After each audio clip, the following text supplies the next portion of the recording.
नया chapter start करना आज, इलेक्ट्रोमैग्नेटिक वेव्स। क्या नाम है चैप्टर का? Electromagnetic waves. वैसे दो टाइप की वेव्स होती हैं, एक को हम बोलते हैं मैटर वेव्स, एक को हम बोलते हैं इलेक्ट्रोमैग्नेटिक वेव्स। मैटर वेव्स वो होती हैं जिनको ट्रेवल करने के लिए किसी मीडियम की रिक्वायरमेंट होती है। पानी के अंदर बनने वाली जो वेव्स हैं वो कौन सी है? Matter waves. पानी होगा तो वेव बनेगी। एक रस्सी है, उसको बांध रखा, उसको ऐसे झटका दिया, उसमें एक वेव बनी, तो उसमें भी रस्सी होना जरूरी है ना? तो ऐसी वेव्स जो किसी मीडियम के थ्रू ट्रेवल करती है उनको क्या बोलते हैं? Matter waves.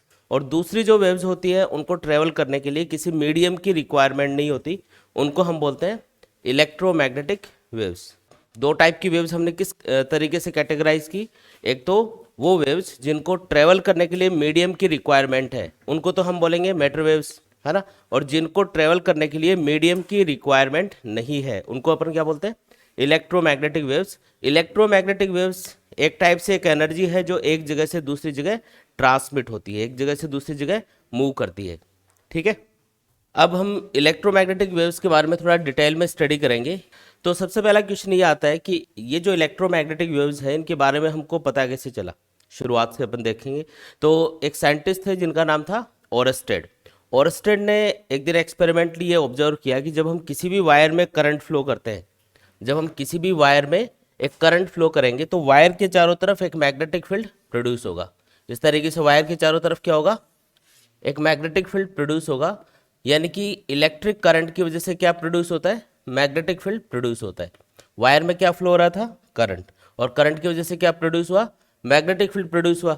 ठीक है, ये जो करंट है ये किस वजह से प्रोड्यूस हो रहा है? क्योंकि आपने वायर के क्रॉस कोई बैटरी लगाई होगी, कोई वोल्टेज सोर्स लगाया होगा। जो बैटरी आपने लगाई है, सपोज करो उसका जो पॉजिटिव टर्मिनल है वो इस वाले सिरे पर कनेक्टेड है और नेगेटिव टर्मिनल ऊपर वाले सिरे पर कनेक्ट होगा, तभी करंट की डायरेक्शन क्या बनेगी? पॉजिटिव से नेगेटिव की तरफ, इस डायरेक्शन में। तो ये जो बैटरी हमने कनेक्ट की है, इस बैटरी की वजह से क्या होता है? पोटेंशियल डिफरेंस इस वायर के क्रॉस क्रिएट होता है और उस पोटेंशियल डिफरेंस की वजह से इस वायर के अंदर एक इलेक्ट्रिक फील्ड बनता है। इलेक्ट्रिक फील्ड की वजह से क्या होगा? वायर के अंदर जो फ्री इलेक्ट्रॉन्स होंगे उनके ऊपर एक इलेक्ट्रिक फोर्स लगेगा और उस फोर्स की वजह से इलेक्ट्रॉन मूव करेंगे जिससे करंट फ्लो होगा। मतलब अगर हम बेसिक्स में जाएं तो करंट की वजह से जो मैग्नेटिक फील्ड प्रोड्यूस हो रहा है उसमें पहले ये देखो कि करंट किसकी वजह से प्रोड्यूस हुआ। तो करंट प्रोड्यूस हुआ उस इलेक्ट्रिक फील्ड की वजह से जो बैटरी की वजह से प्रोड्यूस हुआ। मतलब बैटरी ने क्या किया? वायर के अंदर एक इलेक्ट्रिक फील्ड प्रोड्यूस किया। बैटरी का जो पोटेंशियल डिफरेंस होगा ना, उसकी वजह से क्या होगा? वायर के अंदर एक इलेक्ट्रिक फील्ड बनेगा और उस इलेक्ट्रिक फील्ड से करंट प्रोड्यूस होगा, करंट से फिर मैग्नेटिक फील्ड प्रोड्यूस होगा। मतलब आप क्या बोल सकते हो कि इलेक्ट्रिक फील्ड से क्या प्रोड्यूस होगा? इलेक्ट्रिक करंट, और करंट से फिर क्या प्रोड्यूस होगा? मैग्नेटिक फील्ड प्रोड्यूस होगा। ये बात समझ में आई क्या? तो डायरेक्टली आप ऐसे भी बोल सकते हो कि यहाँ पे इलेक्ट्रिक फील्ड की वजह से क्या हो रहा है? मैग्नेटिक फील्ड प्रोड्यूस हो रहा है। ये बात समझ में आई क्या? वायर में करंट कब फ्लो होगा? जब इसके अंदर इलेक्ट्रॉन्स मूव करेंगे। तो इलेक्ट्रॉन्स मूव करें इसके लिए कोई फोर्स लगना जरूरी है। कौन सा फोर्स लगेगा? इलेक्ट्रिक फोर्स लगेगा। कैसे लगेगा? ये बैटरी एक इलेक्ट्रिक फील्ड प्रोड्यूस करेगी इस वायर के अंदर और उस इलेक्ट्रिक फील्ड की वजह से इसके अंदर जो फ्री इलेक्ट्रॉन्स होंगे उनके ऊपर फोर्स लगेगा जिससे वो मूव करते हैं एक पर्टिकुलर डायरेक्शन में और उससे करंट फ्लो होता है। सिंपल, ठीक है। अब ये ओरस्टेड का एक्सपेरिमेंट क्या प्रूव कर रहा है? कि इलेक्ट्रिक फील्ड की वजह से मैग्नेटिक फील्ड प्रोड्यूस होता है। मतलब ये दोनों चीजें आपस में इंटर रिलेटेड है, दोनों आपस में चीजें जुड़ी हुई है, इलेक्ट्रिक फील्ड और मैग्नेटिक फील्ड। फिर दो साइंटिस्ट और थे जिनका नाम था फेराडे और हेनरी। फेराडे और हेनरी ने ऑब्जर्व किया जब हम किसी भी कॉइल के पास में, सपोज करो ये कॉइल है और जब हम इसके पास में एक मैग्नेट को लेके जाते हैं, मैग्नेट को मूव करवाते हैं, सपोज करो ये मैग्नेट है और हम क्या कर रहे हैं? इस मैग्नेट को इस लूप के पास में लेके जाएंगे। ऑब्जर्व क्या कर रहे हैं यहाँ पर कि जब हम इस मैग्नेट को इस लूप के पास में लेके जाते हैं तो इस लूप के अंदर, इस कॉइल के अंदर एक करंट फ्लो होना स्टार्ट हो जाता है और ये फिनोमेना बोली जाती है इलेक्ट्रोमैग्नेटिक इंडक्शन। यहाँ पे जो मैग्नेट है वो क्या कर रही है? एक मैग्नेटिक फील्ड प्रोड्यूस कर रही है। मैग्नेटिक फील्ड की डायरेक्शन क्या होती है? नॉर्थ पोल से आउटवर्ड, साउथ पोल के लिए इनवर्ड। तो जब हम इस मैग्नेट को इस कॉइल के पास में लेके जाते हैं तो इससे जो मैग्नेटिक फील्ड पास होगा वो कंटिन्यूसली इंक्रीज होगा और मैग्नेटिक फील्ड इंक्रीज होने से इलेक्ट्रोमैग्नेटिक इंडक्शन फिनोमेना के अकॉर्डिंग इस कॉइल के अंदर एक ईएमएफ यानी पोटेंशियल डिफरेंस और करंट इंड्यूस होगा। तो इस लूप के अंदर अगर एक पोटेंशियल डिफरेंस यानी कि ईएमएफ प्रोड्यूस हो रहा है, इसका मतलब इस लूप के अंदर भी एक इलेक्ट्रिक फील्ड बनेगा और उस इलेक्ट्रिक फील्ड की वजह से इलेक्ट्रॉन्स के ऊपर फोर्स लगेगा जिसकी वजह से करंट फ्लो होगा। इसके अंदर अगर करंट फ्लो हो रहा है तो उसमें करंट फ्लो तभी होता है जब इलेक्ट्रॉन किसी एक पर्टिकुलर डायरेक्शन में मूव कर रहे हो। जब तक कोई एक फोर्स उनके ऊपर नहीं लगेगा तब तक वो रैंडमली मूव करते रहेंगे मनमर्जी से किसी भी डायरेक्शन में। तो अगर इस लूप में करंट फ्लो हो रहा है किसी एक डायरेक्शन में, तो इसका मतलब ये है कि इस लूप के अंदर एक इलेक्ट्रिक फील्ड बना होगा, और उस इलेक्ट्रिक फील्ड की वजह से इलेक्ट्रॉन्स के ऊपर फोर्स लगा होगा, और उसकी वजह से इलेक्ट्रॉन्स मूव कर रहे हैं एक डायरेक्शन में और करंट फ्लो हो रहा है। तो इलेक्ट्रिक फील्ड किसने प्रोड्यूस किया? उस पोटेंशियल डिफरेंस ने, या जो ईएमएफ यहाँ पे प्रोड्यूस हो रहा है उसने, जो इस कॉइल के अंदर प्रोड्यूस हो रहा है। समझ में आई बात? तो मैग्नेट को जब हम इसके पास में लेके आ रहे हैं तो इस लूप के अंदर इलेक्ट्रोमैग्नेटिक इंडक्शन फिनोमेना के अकॉर्डिंग एक करंट और ईएमएफ इंड्यूस हो रहा है। ईएमएफ इंड्यूस होने का मतलब है इलेक्ट्रिक फील्ड प्रोड्यूस हो रहा है। इस बार उल्टा हो रहा है। आपने ऑब्जर्व किया कि इस बार हम मैग्नेटिक फील्ड को चेंज कर रहे हैं जो इस लूप से पास हो रहा है, और इसके अंदर क्या प्रोड्यूस हो रहा है? ईएमएफ प्रोड्यूस हो रहा है। मतलब आपने मैग्नेटिक फील्ड को चेंज किया और इससे क्या प्रोड्यूस हुआ है? ईएमएफ, यानी पोटेंशियल डिफरेंस। ईएमएफ या पोटेंशियल डिफरेंस, जिसको ई या वी के सिंबल से हम रिप्रेजेंट करेंगे। और इससे फिर क्या प्रोड्यूस होगा? ईएमएफ की वजह से इसमें क्या प्रोड्यूस होगा? इलेक्ट्रिक फील्ड प्रोड्यूस होगा, उसकी वजह से करंट प्रोड्यूस होता है।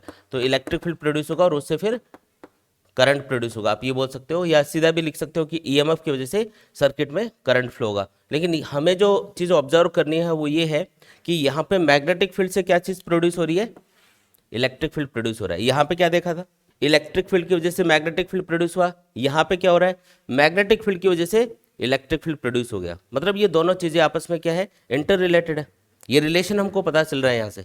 तो एक साइंटिस्ट थे, उन्होंने ऑब्जर्व किया कि यहाँ पे जब हम मैग्नेटिक फील्ड को चेंज करते हैं तो इस कॉइल के अंदर एक करंट और ईएमएफ प्रोड्यूस होता है। करंट किसकी वजह से प्रोड्यूस हो रहा है? इस कॉइल से पास होने वाले मैग्नेटिक फील्ड के चेंज होने की वजह से। तो साइंटिस्ट थे मैक्सवेल। मैक्सवेल ने ये ऑब्जर्व किया या देखा उन्होंने कि अगर एक वेरिएबल मैग्नेटिक फील्ड की वजह से, एक चेंज होने वाले मैग्नेटिक फील्ड की वजह से अगर यहाँ पे करंट प्रोड्यूस हो सकता है, तो इसका उल्टा भी पॉसिबल होगा। मतलब एक वेरिएबल इलेक्ट्रिक फील्ड की वजह से भी करंट प्रोड्यूस होता होगा, ऐसा उन्होंने सोचा। ठीक है, कुछ पता नहीं था लेकिन ऐसा सोचा, और ऐसा सोच के उन्होंने एक एक्सपेरिमेंट किया। एक कैपेसिटर को लेके उसको चार्ज करके देखा, और जब उसको चार्ज किया तो उन्होंने ऑब्जर्व किया कि वहाँ पे दो लॉ फेल हो रहे हैं। मतलब जो पहले हर जगह लग रहे थे, एक तो था किरचॉफ करंट लॉ और एक था एम्पियर सर्क्यूटल लॉ, जो हर जगह अपन अप्लाई करते हैं, हर जगह सही सही सेट होते हैं, मतलब सही जगह फिट होते हैं। लेकिन जैसे उन्होंने कैपेसिटर की चार्जिंग प्रोसेस को स्टडी किया और उसमें उन दोनों लॉ को अप्लाई करके देखा, तो देखा कि वो दोनों लॉ वहाँ पे फेल हो रहे हैं। इसका मतलब वहाँ पे कुछ ना कुछ गड़बड़ है। ठीक है, तो उसको उन्होंने उसका पता लगाने की कोशिश की। तो एक्सपेरिमेंट क्या था पहले वो देख लेते हैं। उन्होंने क्या किया, एक कैपेसिटर लिया। ठीक है, ये कैपेसिटर की दो प्लेट्स हैं, और इस कैपेसिटर को कनेक्ट कर दिया एक वोल्टेज सोर्स से। ये कोई वोल्टेज सोर्स है, और एक की लगा दी सर्किट में। इनिशियली की को ऑफ रखा, सर्किट में कोई भी करंट नहीं है। जो कैपेसिटर है वो भी पूरा क्या है? डिस्चार्ज है। कैपेसिटर क्या है? पूरा डिस्चार्ज है। सर्किट में एक बैटरी कनेक्टेड है। अब जैसे ही हम की को ऑन करेंगे, ऑन करते ही क्या होगा? सर्किट में करंट फ्लो होना स्टार्ट हो जाएगा। करंट किधर से किधर जाएगा? बैटरी के पॉजिटिव टर्मिनल से करंट बाहर निकलेगा और नेगेटिव टर्मिनल से एंटर करेगा। इस तरीके से करंट जाएगा। ये वाला जो करंट होगा इसको हम बोलते हैं कंडक्शन करंट, जो इलेक्ट्रॉन्स के मोशन की वजह से फ्लो होता है। कौन सा करंट है ये? Conduction current. इस वायर में जो करंट फ्लो हो रहा है वो इलेक्ट्रॉन्स के मोशन की वजह से है। इलेक्ट्रॉन्स मूव कर रहे हैं और उसकी वजह से करंट फ्लो हो रहा है, जिसको हमने क्या बोला? Conduction current. अब बैटरी का ये वाला जो इलेक्ट्रोड है ये इस वाली प्लेट से कनेक्टेड है, तो इसके ऊपर पॉजिटिव चार्ज आएगा, क्योंकि इसके ऊपर ये कौन सा टर्मिनल है? हायर पोटेंशियल वाला। पॉजिटिव का मतलब हाई पोटेंशियल। हाई पोटेंशियल वाला जो इलेक्ट्रोड है वो कैपेसिटर की फर्स्ट प्लेट से कनेक्टेड है, तो इसके ऊपर कौन सा चार्ज आएगा? पॉजिटिव चार्ज आएगा। और ये वाला जो इलेक्ट्रोड है सेकंड, ये सेकंड प्लेट से कनेक्टेड है, तो इसके ऊपर कौन सा चार्ज आएगा? नेगेटिव। तो इसके ऊपर पॉजिटिव चार्ज आता जा रहा है, इसके ऊपर नेगेटिव। क्यों आ रहा है इसके ऊपर ये चार्ज? क्योंकि ये चार्ज हो रहा है। अभी कैपेसिटर चार्ज होता है तो इसकी दोनों प्लेट्स के ऊपर अपोजिट टाइप का चार्ज आता है, एक पे पॉजिटिव आता है, एक पे नेगेटिव आता है, और ये कैपेसिटर कंटिन्यूसली चार्ज हो रहा है। जब कैपेसिटर चार्ज हो रहा होगा तो इन दोनों प्लेट्स के बीच में एक इलेक्ट्रिक फील्ड बनता रहता है। इलेक्ट्रिक फील्ड की डायरेक्शन होती है पॉजिटिव प्लेट से नेगेटिव प्लेट की तरफ। तो ये जो इलेक्ट्रिक फील्ड है ये कैपेसिटर की दोनों प्लेट्स के बीच में क्या हो रहा है? कंटिन्यूसली इंक्रीज हो रहा है। जैसे जैसे कैपेसिटर चार्ज होगा वैसे वैसे क्या होगा? जो कैपेसिटर है वो उसकी दोनों प्लेट्स के बीच में ये जो इलेक्ट्रिक फील्ड है ये कंटिन्यूसली इंक्रीज होता रहेगा। मतलब ये कौन सा इलेक्ट्रिक फील्ड है? कांस्टेंट या वेरिएबल? ये वेरिएबल इलेक्ट्रिक फील्ड है। कौन सा इलेक्ट्रिक फील्ड है ये है वेरिएबल इलेक्ट्रिक फील्ड। इसका मतलब ये है कि कैपेसिटर की दोनों प्लेट्स के बीच में एक वेरिएबल इलेक्ट्रिक फील्ड यहाँ पे मिलेगा आपको। मतलब जब कैपेसिटर चार्ज हो रहा होगा, अभी पूरा चार्ज नहीं हुआ है, जब ये पूरा चार्ज होगा तब तो क्या हो गया? इसके ऊपर मैक्सिमम पॉजिटिव चार्ज होगा, इस पर मैक्सिमम नेगेटिव चार्ज होगा, और उस कंडीशन में दोनों प्लेट्स के बीच में एक मैक्सिमम इलेक्ट्रिक फील्ड सेटअप हो चुका होगा। उसके बाद में वो इलेक्ट्रिक फील्ड और ज़्यादा इंक्रीज नहीं होगा, कांस्टेंट हो जाएगा, मैक्सिमम तक पहुंच के क्या हो जाएगा, कांस्टेंट। तो याद रखना है कि जो कैपेसिटर की दोनों प्लेट्स है उनके बीच में जब ये कैपेसिटर चार्ज हो रहा है या एक कैपेसिटर डिस्चार्ज हो रहा हो, उस ड्यूरेशन में कैपेसिटर की दोनों प्लेट्स के बीच में इलेक्ट्रिक फील्ड चेंज होता है। तो यहाँ पे दोनों प्लेट्स के बीच में जो इलेक्ट्रिक फील्ड है वो कैसा है, एक वेरिएबल इलेक्ट्रिक फील्ड है। तो यहाँ पे हमने क्या देखा कि जब कैपेसिटर चार्ज हो रहा है तो कैपेसिटर की दोनों प्लेट्स के बीच में जो इलेक्ट्रिक फील्ड है वो कंटिन्यूसली इंक्रीज हो रहा है, वेरिएबल इलेक्ट्रिक फील्ड आपको मिलेगा। अब जो मैक्सवेल है उसने क्या किया, यहाँ पे इस कैपेसिटर की चार्जिंग प्रोसेस के दौरान दो लॉ अप्लाई करके देखे। पहला लॉ है Kirchhoff current law. Kirchhoff current law ये बोलता है कि किसी भी पॉइंट के ऊपर, किसी भी इलेक्ट्रिकल सर्किट के अंदर, किसी भी नोड या जंक्शन के ऊपर जहाँ पे दो या दो से ज़्यादा ब्रांचेज आपस में मिल रही होती है, या सर्किट का कोई भी पॉइंट ले लो, उस पॉइंट के ऊपर इनकमिंग करंट और आउटगोइंग करंट हमेशा बराबर होंगे। उस पॉइंट पे आने वाला करंट और उस पॉइंट से जाने वाला करंट हमेशा क्या होगा, बराबर। अगर मैं इस कैपेसिटर की पहली प्लेट को देखता हूँ तो यहाँ पे इस पहली प्लेट के ऊपर आने वाला करंट कितना है, IC कंडक्शन करंट, और इस प्लेट से बाहर निकलने वाला करंट कितना है, दिख रहा है कोई करंट। सेकंड प्लेट का नहीं पूछ रहा, फर्स्ट प्लेट का। फर्स्ट प्लेट पे इनकमिंग करंट कितना है, IC, और आउटगोइंग करंट कितना है, आउटगोइंग करंट है ही नहीं। इसका मतलब यहाँ पे किरचॉफ करंट लॉ फेल हो गया। मतलब किरचॉफ करंट लॉ के अकॉर्डिंग इनकमिंग करंट और आउटगोइंग करंट हमेशा बराबर होना चाहिए। इस प्लेट के ऊपर करंट आ तो रहा है लेकिन इससे जा नहीं रहा है। और इसी तरीके से सेकंड प्लेट को ऑब्जर्व करो, उसके ऊपर करंट आ कितना रहा है, कोई करंट नहीं आ रहा। दोनों प्लेट्स के बीच में या तो एयर होती है या इंसुलेटर होता है, जिसको हम डाइलेक्ट्रिक मीडियम बोलते हैं। इस प्लेट से इस प्लेट के बीच में कोई भी कंडक्शन करंट आपको देखने को नहीं मिलेगा। सेकंड प्लेट से करंट बाहर तो निकल रहा है लेकिन इनकमिंग करंट दिखाई नहीं दे रहा। इसका मतलब यहाँ पे भी किरचॉफ करंट लॉ फेल हो रहा है। तो पहला लॉ जो यहाँ पे फेल हुआ वो कौन सा लॉ है, किरचॉफ्स करंट लॉ। यहाँ पे कुछ ना कुछ गड़बड़ है, क्योंकि देखो किरचॉफ करंट लॉ हर जगह फॉलो होता है, यहाँ पे नहीं हो रहा। मतलब यहाँ पे हो सकता है कोई चीज़ मिसिंग हो जो हमें पहले नहीं पता थी। फिर दूसरा जो लॉ यहाँ पे हम देखेंगे वो है एम्पियर्स सर्क्यूटल लॉ। कौन सा लॉ है ये, एम्पियर सर्क्यूटल लॉ। एम्पियर सर्क्यूटल लॉ के अकॉर्डिंग अगर हम किसी भी करंट कैरिंग वायर के अराउंड एक क्लोज लूप एज्यूम करें तो उस लूप के ऊपर जो टोटल मैग्नेटिक फील्ड आएगा, जिसको हम लिखेंगे इंटीग्रेशन B.dl, ये हमेशा बराबर होगा म्यू नॉट इंटू आई के। आई क्या है यहाँ पे, उस लूप के अंदर करंट। जैसे एक वायर है उसमें I करंट फ्लो रहा है, उसके चारों तरफ आप एक क्लोज लूप एज्यूम कर लो, इमेजिन कर लो एक क्लोज लूप, कैसा भी कोई भी शेप का। उस लूप के अलग अलग पॉइंट पे जितना जितना मैग्नेटिक फील्ड अगर उसका टोटल करें अपन, तो जो टोटल मैग्नेटिक फील्ड आएगा वो कितना आएगा, इंटीग्रेशन B.dl। ये टोटल मैग्नेटिक फील्ड फाइंड करने का तरीका है, और ये हमेशा किसके बराबर आता है, mu naught times of the total current inside the loop के। ठीक है, यहाँ पे इंटीग्रेशन B.dl को बोलते हैं line integral of magnetic field. मतलब एक लाइन के ऊपर, एक क्लोज लूप के ऊपर आपने मैग्नेटिक फील्ड का टोटल किया है। और ये जो सर्कल का सिंबल लगा है ये किसको शो कर रहा है, क्लोज लूप को शो कर रहा है, कि आप जो लूप ले रहे हो, जो लाइन ले रहे हो, कैसी है, क्लोज लूप की फॉर्म में है। ठीक है, तो ये है एम्पियर सर्क्यूटल लॉ। अब ये भी यहाँ पे फेल होता है, कैसे फेल होगा वो देखो। तो हमने क्या किया, इस कैपेसिटर के बाहर ये वाला जो पोर्शन है, मतलब ये वाला जो वायर है, इसके अराउंड एक क्लोज लूप कंसिडर करके देखा। मान लो कि इसके अराउंड मैं ये क्लोज लूप ले लेता हूँ। ठीक है, ये फर्स्ट लूप है और इसके लिए मैंने इस लॉ को अप्लाई किया। तो इस लॉ के अकॉर्डिंग इस लूप के ऊपर जो टोटल मैग्नेटिक फील्ड होगा इंटीग्रेशन B.dl, वो बराबर होना चाहिए म्यू नॉट इंटू, और करंट कितना है इसमें, IC। ठीक है, मतलब ये है कि इस लूप के ऊपर जो टोटल मैग्नेटिक फील्ड होगा वो इतना होगा। हमने कैलकुलेट करके देखा तो यहाँ तो ये सही सेट हो गया, कोई दिक्कत नहीं है इसमें। लेकिन जब हमने इसी लॉ को इन दोनों प्लेट्स के बीच में अप्लाई करके देखा, वापस से एक लूप एज्यूम कर लिया, ये सेकेंड लूप है। अब इसमें करंट कितना है, 0। तो इस लॉ के अकॉर्डिंग मैग्नेटिक फील्ड कितना आना चाहिए, तो इंटीग्रेशन B.dl आप लिखोगे कि ये टोटल मैग्नेटिक फील्ड होना चाहिए mu naught times of the total current inside the loop. इसके अंदर कोई भी करंट नहीं है तो I कितना होगा, 0। आंसर क्या आएगा, 0 आएगा। मतलब कैपेसिटर की दोनों प्लेट्स के बीच में कोई भी मैग्नेटिक फील्ड नहीं होना चाहिए। लेकिन जब हमने एक कंपास को या मैग्नेटिक निडल को इन दोनों प्लेट्स के बीच में रख के देखा तो हमने देखा कि उसमें डिफ्लेक्शन आ रहा है। इसका मतलब दोनों प्लेट्स के बीच में एक मैग्नेटिक फील्ड है। लेकिन लॉ क्या बोल रहा है कि यहाँ पे मैग्नेटिक फील्ड क्या होना चाहिए, 0। मैग्नेटिक निडल में या कंपास के अंदर जो एक छोटी सी मैग्नेट होती है ना, मैग्नेटिक निडल जिसको बोलते हैं, उसमें एक ही कंडीशन में डिफ्लेक्शन आ सकता है, जब वहाँ पे कोई एक्सटर्नल मैग्नेटिक फील्ड हो, कोई मैग्नेटिक फील्ड के अंदर उसको रखा जाता है तो वो डिफ्लेक्ट होती है, अदरवाइज वो डिफ्लेक्ट नहीं होगी। इसका मतलब दोनों प्लेट्स के बीच में क्या है, एक मैग्नेटिक फील्ड है। अब आप प्रैक्टिकली जिस चीज़ को देख रहे हो उसको सही मानोगे या फिर जो थ्योरेटिकली आपको दिखाई दे रहा है, जो मैथमेटिकली आपने लिखा हुआ है उसको सही मानोगे? प्रैक्टिकली जो दिखाई दे रहा है उसको ही सही मानेंगे, क्योंकि वो एक्चुअल में हमको दिख रहा है कि भी हाँ यहाँ पे कुछ ना कुछ मैग्नेटिक फील्ड है जिसकी वजह से मैग्नेटिक नीडल में डिफ्लेक्शन आ रहा है। इसका मतलब यहाँ पे ये वाला लॉ भी क्या हो गया, फेल हो गया। ठीक है, तो मैक्सवेल ने सोचा कि भाई हर जगह ये लॉ अप्लाई कर रहे हैं अपन और हर जगह सही लग रहा है, तो यहाँ पे क्या गड़बड़ है, यहाँ पे कुछ ना कुछ चीज़ मिसिंग है। तो उन्होंने क्या किया, ऐसा सोचा कि हो सकता है कि इन दोनों प्लेट्स के बीच में कोई करंट हो सकता है कि इन दोनों प्लेट्स के बीच में क्या हो, करंट, क्योंकि मैग्नेटिक फील्ड तो बिना करंट के प्रोड्यूस नहीं होता।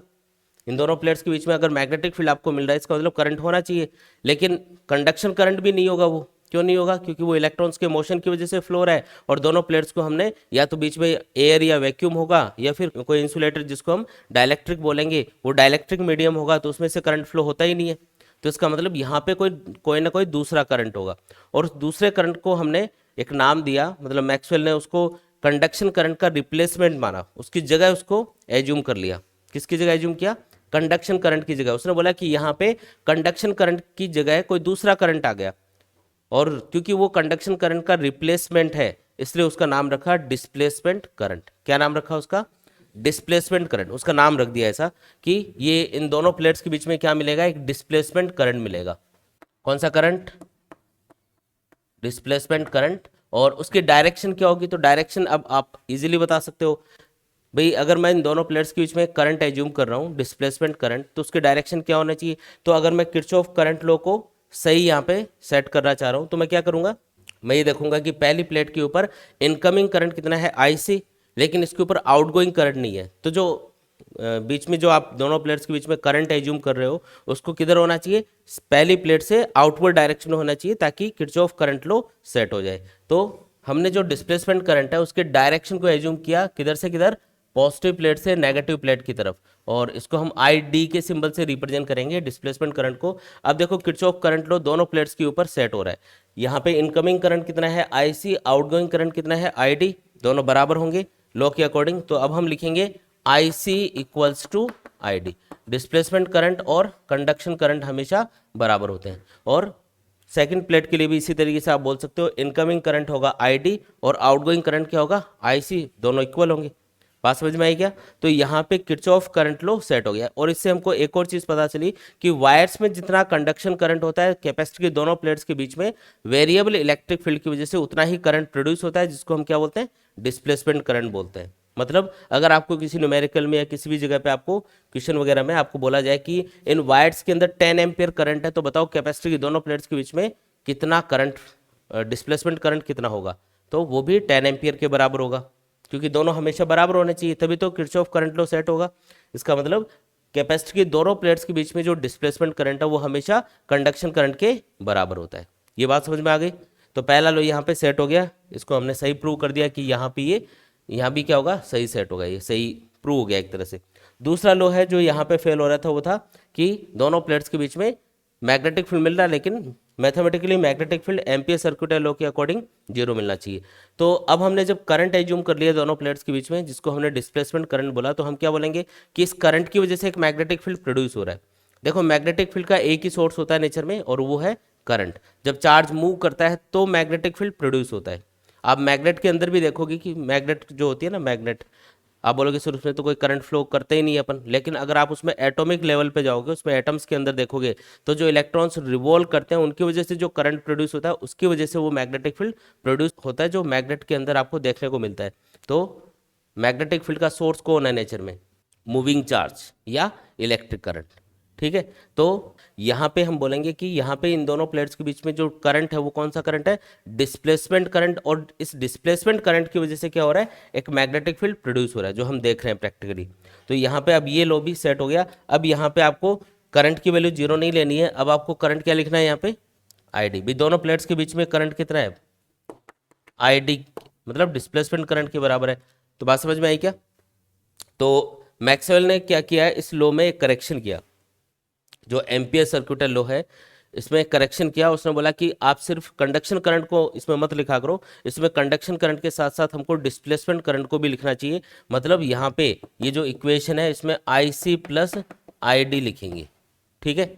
अगर कहीं पे डिस्प्लेसमेंट करंट है ही नहीं तो उसको जीरो मान लेना, लेकिन लिखो तो सही उसको कम से कम इक्वेशन में कि भाई IC प्लस ID ये टोटल करंट होना चाहिए, ठीक है। जैसे अगर मैं इस वायर के लिए इसको अप्लाई करूँ इस लो को, तो वायर में कौन सा करंट है, कंडक्शन करंट है, डिस्प्लेसमेंट करंट नहीं होगा, डिस्प्लेसमेंट करंट नहीं होगा इसमें, डिस्प्लेसमेंट करंट कहाँ होगा, दोनों प्लेट्स के बीच में।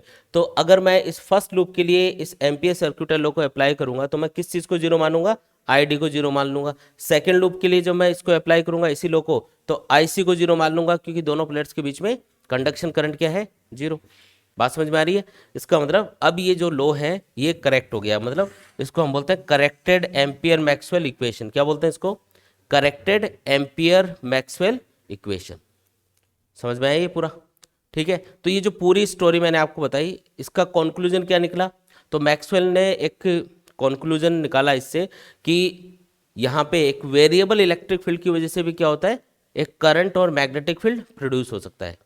जैसे यहाँ पे हमने क्या देखा था कि अगर हम इस कॉइल से पास होने वाला मैग्नेटिक फील्ड चेंज करेंगे, यानी कि मैग्नेटिक फील्ड अगर वेरिएबल होगा तो इससे वोल्टेज और इलेक्ट्रिक फील्ड प्रोड्यूस होगा। वोल्टेज को हम EMF बोल रहे हैं यहाँ पे, EMF और इलेक्ट्रिक फील्ड यहाँ पे प्रोड्यूस होगा।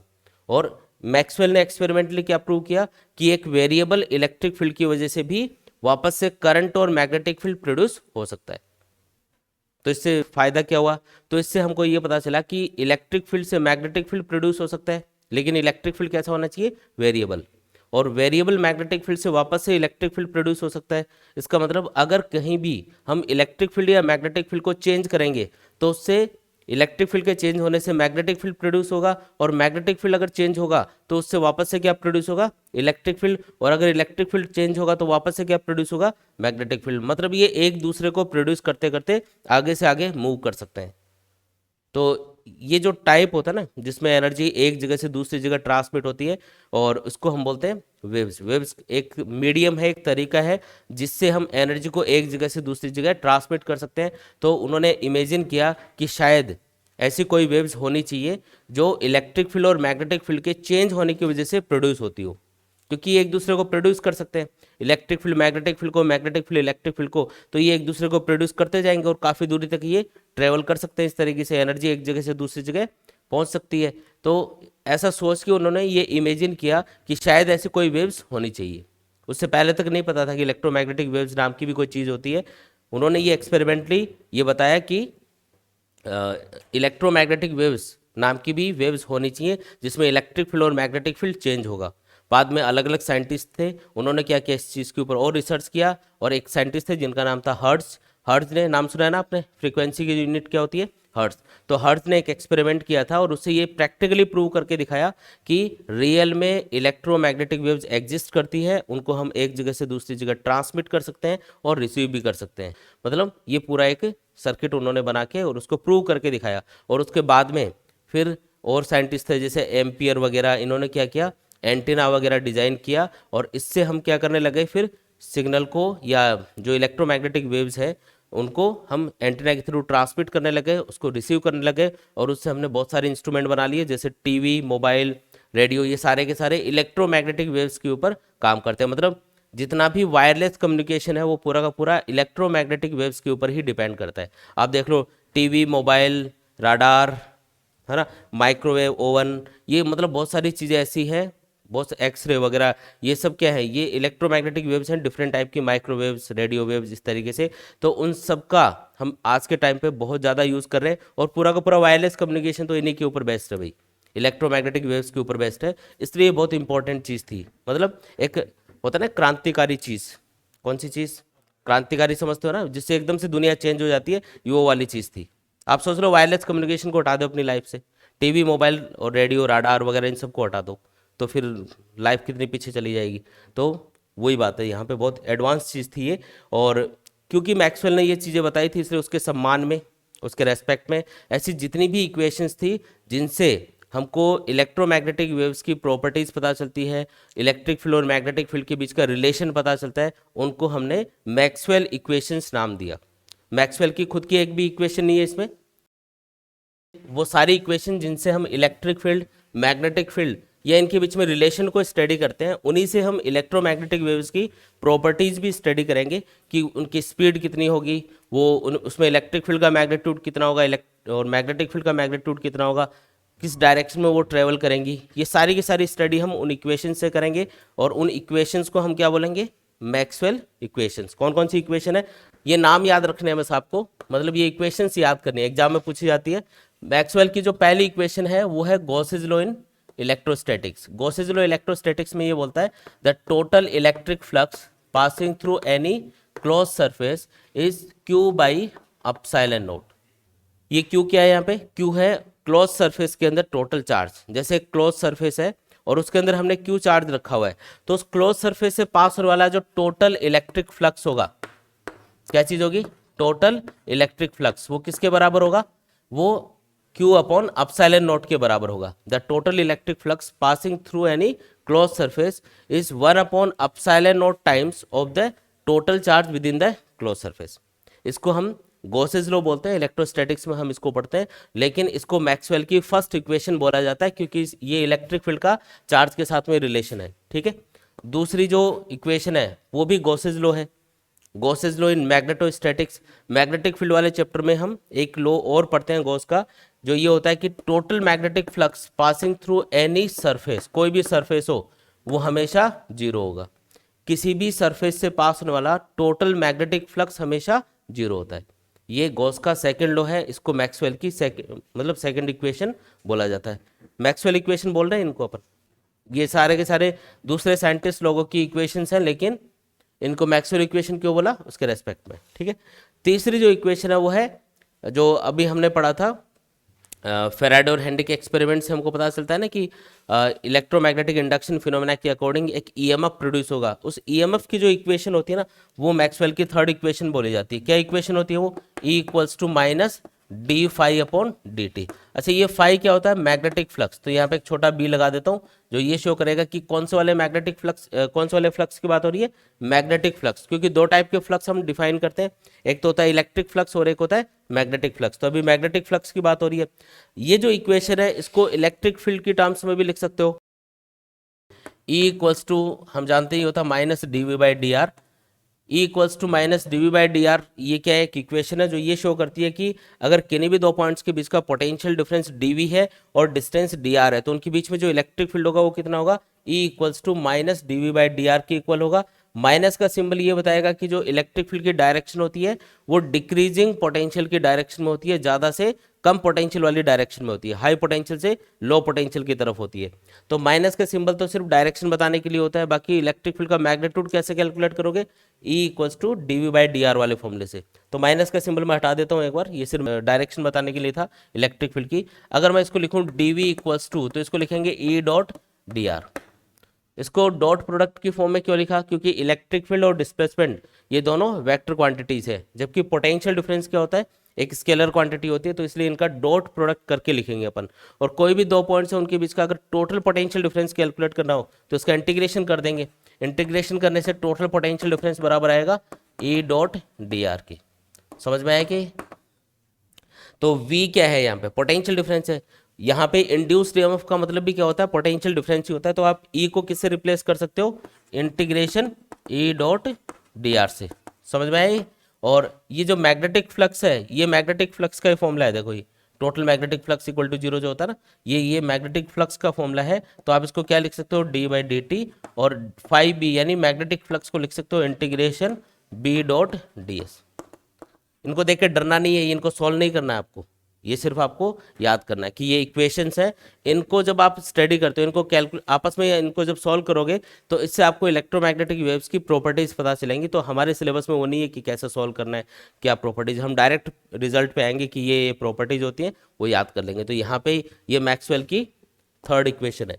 ठीक है, उसके बाद में मैक्सवेल की जो फोर्थ इक्वेशन है वो है एम्पियर सर्किटल लॉ, जिसमें उसने करेक्शन किया था। क्या लिखा था उसने बोला कि integration B dot D L ये बराबर होना चाहिए mu naught times of the total current inside the loop. और टोटल करंट कौन कौन सा होगा, IC plus ID, conduction current plus displacement current. तो ये मैक्सवेल की 4 इक्वेशंस है। एक फॉर्मूला और है जो लोरेंज फॉर्मूला बोला जाता है, और उसको वैसे तो मैक्सवेल की इक्वेशन काउंट नहीं करते, लेकिन मैग्नेटिक फील्ड या इलेक्ट्रिक फील्ड के अंदर अगर कोई चार्ज पार्टिकल मूव कर रहा है तो उस पर कितना फोर्स लगेगा, उस फोर्स को कैलकुलेट करने के लिए उसको यूज करते हैं। लोरेंज फॉर्मूला होता है फोर्स के लिए, electric field plus magnetic field, इन दोनों की वजह से मूविंग चार्ज पे कितना फोर्स लगता है। तो इलेक्ट्रिक फील्ड की वजह से फोर्स लगता है Q इंटू ई। चार्ज को इलेक्ट्रिक फील्ड से मल्टीप्लाई करोगे तो इलेक्ट्रिक फोर्स की वैल्यू आएगी, और मैग्नेटिक फोर्स का फॉर्मूला होता है Q into v cross b. याद है क्या ये फॉर्मूला? मैग्नेटिक फील्ड वाले चैप्टर में हमने पढ़ा था। तो Q into v cross b ये फॉर्मूला होता है मैग्नेटिक फोर्स का, Q इंटू ई ये फॉर्मूला होता है इलेक्ट्रिक फोर्स का। तो आप इसमें Q कॉमन लेके इसको ऐसे भी लिख सकते हो, E plus v cross b, इस तरीके से। तो ये टोटल फोर्स का फॉर्मूला हो गया जो एक मूविंग चार्ज के ऊपर electric field plus magnetic field की वजह से लगेगा। अगर कहीं पे इलेक्ट्रिक फील्ड भी है, मैग्नेटिक फील्ड भी है, तो उसकी वजह से चार्ज पार्टिकल पे टोटल कितना फोर्स लगता है, इतना। अगर कहीं पे इलेक्ट्रिक फील्ड नहीं है तो ई को जीरो मान लेना। फॉर्मूला क्या बन जाएगा, F equals to q into v cross b. और कहीं पे मैग्नेटिक फील्ड जीरो है, इलेक्ट्रिक फील्ड है, तो उसको जीरो मान लेंगे बी को, तो वो term zero, F equals to Q ही आ जाएगा। तो ये एक दोनों का एक साथ जो फोर्स का फॉर्मूला है ना वो बताया, इसको बोलते हैं लोरेंज फॉर्मूला। लोरेंज फोर्स बोलते हैं इसको, लोरेंज नाम के साइंटिस्ट ने बताया था ऐसे इक्वेशन की फॉर्म में, इसलिए। तो ये 4 जो पहले वाली इक्वेशन है ये क्या है, मैक्सवेल इक्वेशन। अगर एग्जाम में पूछा जाता है तो ये 4 इक्वेशन अपन को लिखनी है इसमें। समझ में आया ये?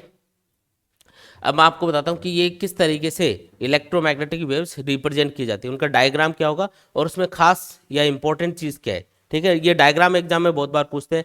पहला क्वेश्चन जो इस चैप्टर से बनेगा वो ये है, डिफाइन मैक्सवेल इक्वेशंस। ठीक है, तो डिफाइन करना है, इन सब का स्टेटमेंट लिखना है, नोट्स में लिखा हुआ है। इसका स्टेटमेंट, फिर इसकी इक्वेशन, इसका स्टेटमेंट, इसकी इक्वेशन, इसका स्टेटमेंट आएगा, इसकी इक्वेशन आएगी, और फिर उसका स्टेटमेंट आएगा, उसकी इक्वेशन लिख देंगे। ये पूरा आंसर होगा इसका। ठीक है, अब मैं आपको इलेक्ट्रोमैग्नेटिक वेव्स को ड्रॉ करके बता रहा हूँ कि किस तरीके से अगर हम इनको देख पाते तो ये आपको किस टाइप की दिखाई देती। वैसे तो देख नहीं सकते, लेकिन ड्रॉ कर रहे हैं कि इलेक्ट्रिक फील्ड मैग्नेटिक फील्ड किस तरीके से इनमें चेंज होगा। देखो डायग्राम बनाना है। सपोज करो ये एक्स एक्सिस है और ये हो गई वाई एक्सिस और ये है जेड एक्सिस। ठीक है, मान लो कि एक इलेक्ट्रोमैग्नेटिक वेव है और वो एक्स एक्सिस के अलोंग ट्रेवल कर रही है। कौन सी डायरेक्शन में? एक्स एक्सिस के अलोंग ट्रेवल कर रही है। तो ये हो गई डायरेक्शन ऑफ प्रोपेगेशन। क्या बोलेंगे इसको? Direction of propagation. ठीक है, डायरेक्शन ऑफ प्रोपेगेशन है एक्स एक्सिस के अलोंग। अब इसमें इलेक्ट्रिक फील्ड किधर होगा? तो एक चीज याद रखनी है कि जितनी भी इलेक्ट्रोमैग्नेटिक वेव्स होती है इनमें इलेक्ट्रिक फील्ड, मैग्नेटिक फील्ड और डायरेक्शन ऑफ प्रोपेगेशन ये तीनों म्यूचुअली परपेंडिकुलर होते हैं। मतलब तीनों एक दूसरे के परपेंडिकुलर होंगे। अगर आपने x axis direction of propagation consider कर रखी है तो इसके परपेंडिकुलर 2 डायरेक्शन हो रहे हैं, एक तो वाई और एक जेड। जेड इधर होगा ना, ऐसे वाई ऊपर होगा, जेड इधर होगा। तो इन दोनों डायरेक्शन के अलोंग आपको इलेक्ट्रिक फील्ड और मैग्नेटिक फील्ड को एज्यूम करना है। ठीक है, इलेक्ट्रिक फील्ड किधर होगा? तो यहाँ पे इलेक्ट्रिक फील्ड होगा वाई एक्सिस के अलोंग। वाई एक्सिस के अलोंग किसको रिप्रेजेंट कर रहा हूँ मैं? इलेक्ट्रिक फील्ड को। देखो ये है इलेक्ट्रिक फील्ड, कौन सी डायरेक्शन में वेरी करेगा? तो वाई एक्सिस के अलोंग ये बढ़ेगा, कभी कम होगा, कभी वाई एक्सिस के अलोंग ही माइनस वाई एक्सिस के अलोंग कम होगा, बढ़ेगा। इस तरीके से ये चेंज होता रहेगा। मतलब इलेक्ट्रिक फील्ड कौन सी डायरेक्शन के अलोंग चेंज हो रहा है, बता सकते हो क्या? वाई एक्सिस के अलोंग। मतलब इलेक्ट्रिक फील्ड में जो वेरिएशन आएंगे वो कौन सी डायरेक्शन में आएंगे? वाई एक्सिस के अलोंग। इसीलिए हम इलेक्ट्रोमैग्नेटिक वेव्स को ट्रांसवर्स वेव भी बोलते हैं, क्योंकि इनकी नेचर क्या है? ट्रांसवर्स। जिस डायरेक्शन में इलेक्ट्रोमैग्नेटिक वेव ट्रेवल करेगी उसके परपेंडिकुलर इलेक्ट्रिक फील्ड या मैग्नेटिक फील्ड चेंज होगा। ठीक है, इसलिए इसको क्या बोलेंगे? Transverse wave. ठीक है, अब मैग्नेटिक फील्ड कहाँ पे होगा? तो मैग्नेटिक फील्ड इसके भी परपेंडिकुलर होना चाहिए इलेक्ट्रिक फील्ड के, और डायरेक्शन ऑफ प्रोपेगेशन के भी परपेंडिकुलर होना चाहिए। तो उसको होना चाहिए जेड एक्सिस के अलोंग। मतलब वो ऐसे होगा, ऐसे। अब बोर्ड पे तो ऐसे अपन ड्रॉ नहीं कर सकते, इसलिए मैं ऐसे टेढ़ा ड्रॉ करके बता रहा हूँ। ये कौन सी एक्सिस के अलोंग मैं ड्रॉ कर रहा हूँ? ये जेड एक्सिस के अलोंग है। फिर ये एक तो होगा आगे की तरफ ऐसे लूप, हाफ लूप आगे होगा, हाफ लूप पीछे की तरफ होगा, ऐसे।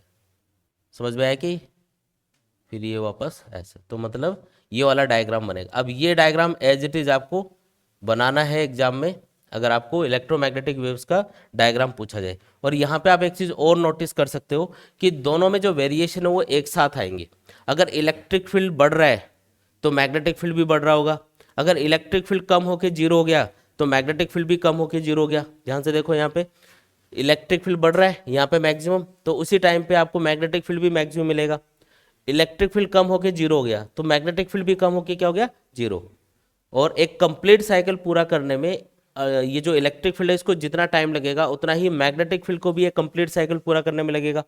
दोनों एक दूसरे को एक साथ प्रोड्यूस करते हुए आगे मूव करेंगे। इलेक्ट्रिक फील्ड जैसे आपने किसी जगह पे इलेक्ट्रिक फील्ड चेंज किया तो उससे साइमल्टेनियसली क्या प्रोड्यूस होने लग जाएगा, मैग्नेटिक फील्ड। और मैग्नेटिक फील्ड अगर चेंज हो रहा है तो इससे वापस से क्या प्रोड्यूस होने लग जाएगा, इलेक्ट्रिक फील्ड। मतलब ये एक दूसरे को प्रोड्यूस करते हुए आगे से आगे मूव करेंगे। तो ये इस टाइप की वेव्स होती है। ठीक है, तो ये जो इलेक्ट्रोमैग्नेटिक वेव्स है इसमें याद रखने वाली चीज़ क्या है, एक तो इलेक्ट्रिक फील्ड और मैग्नेटिक फील्ड एक दूसरे के परपेंडिकुलर होंगे, साथ ही ये डायरेक्शन ऑफ प्रोपेगेशन के भी परपेंडिकुलर होंगे। दोनों का टाइम पीरियड, इलेक्ट्रिक फील्ड और मैग्नेटिक फील्ड का टाइम पीरियड, एक कंप्लीट साइकिल को पूरा करने में लगने वाला टाइम, और इनकी फ्रीक्वेंसी या इनकी एंगुलर फ्रीक्वेंसी, ये सब क्या होते हैं, सेम होते हैं। ओमेगा, टी और एफ यानी फ्रीक्वेंसी, ये तीनों इन दोनों इलेक्ट्रिक फील्ड और मैग्नेटिक फील्ड के लिए क्या होंगे, सेम होंगे। ऐसा थोड़ी कि इलेक्ट्रिक फील्ड पहले चेंज हो रहा है, मैग्नेटिक फील्ड बाद में चेंज हो रहा है, इनमें कोई डिले आ रहा है या कोई फेज डिफरेंस है, ऐसा कुछ नहीं होता। दोनों एक साथ चेंज होंगे। इसका मतलब इलेक्ट्रिक फील्ड और मैग्नेटिक फील्ड सेम फेज में होते हैं हमेशा। जब इलेक्ट्रिक फील्ड मैक्सिमम है तो मैग्नेटिक फील्ड भी मैक्सिमम होगा, जब इलेक्ट्रिक फील्ड जीरो है तो मैग्नेटिक फील्ड भी जीरो होगा, एक साथ ही दोनों चेंज होंगे।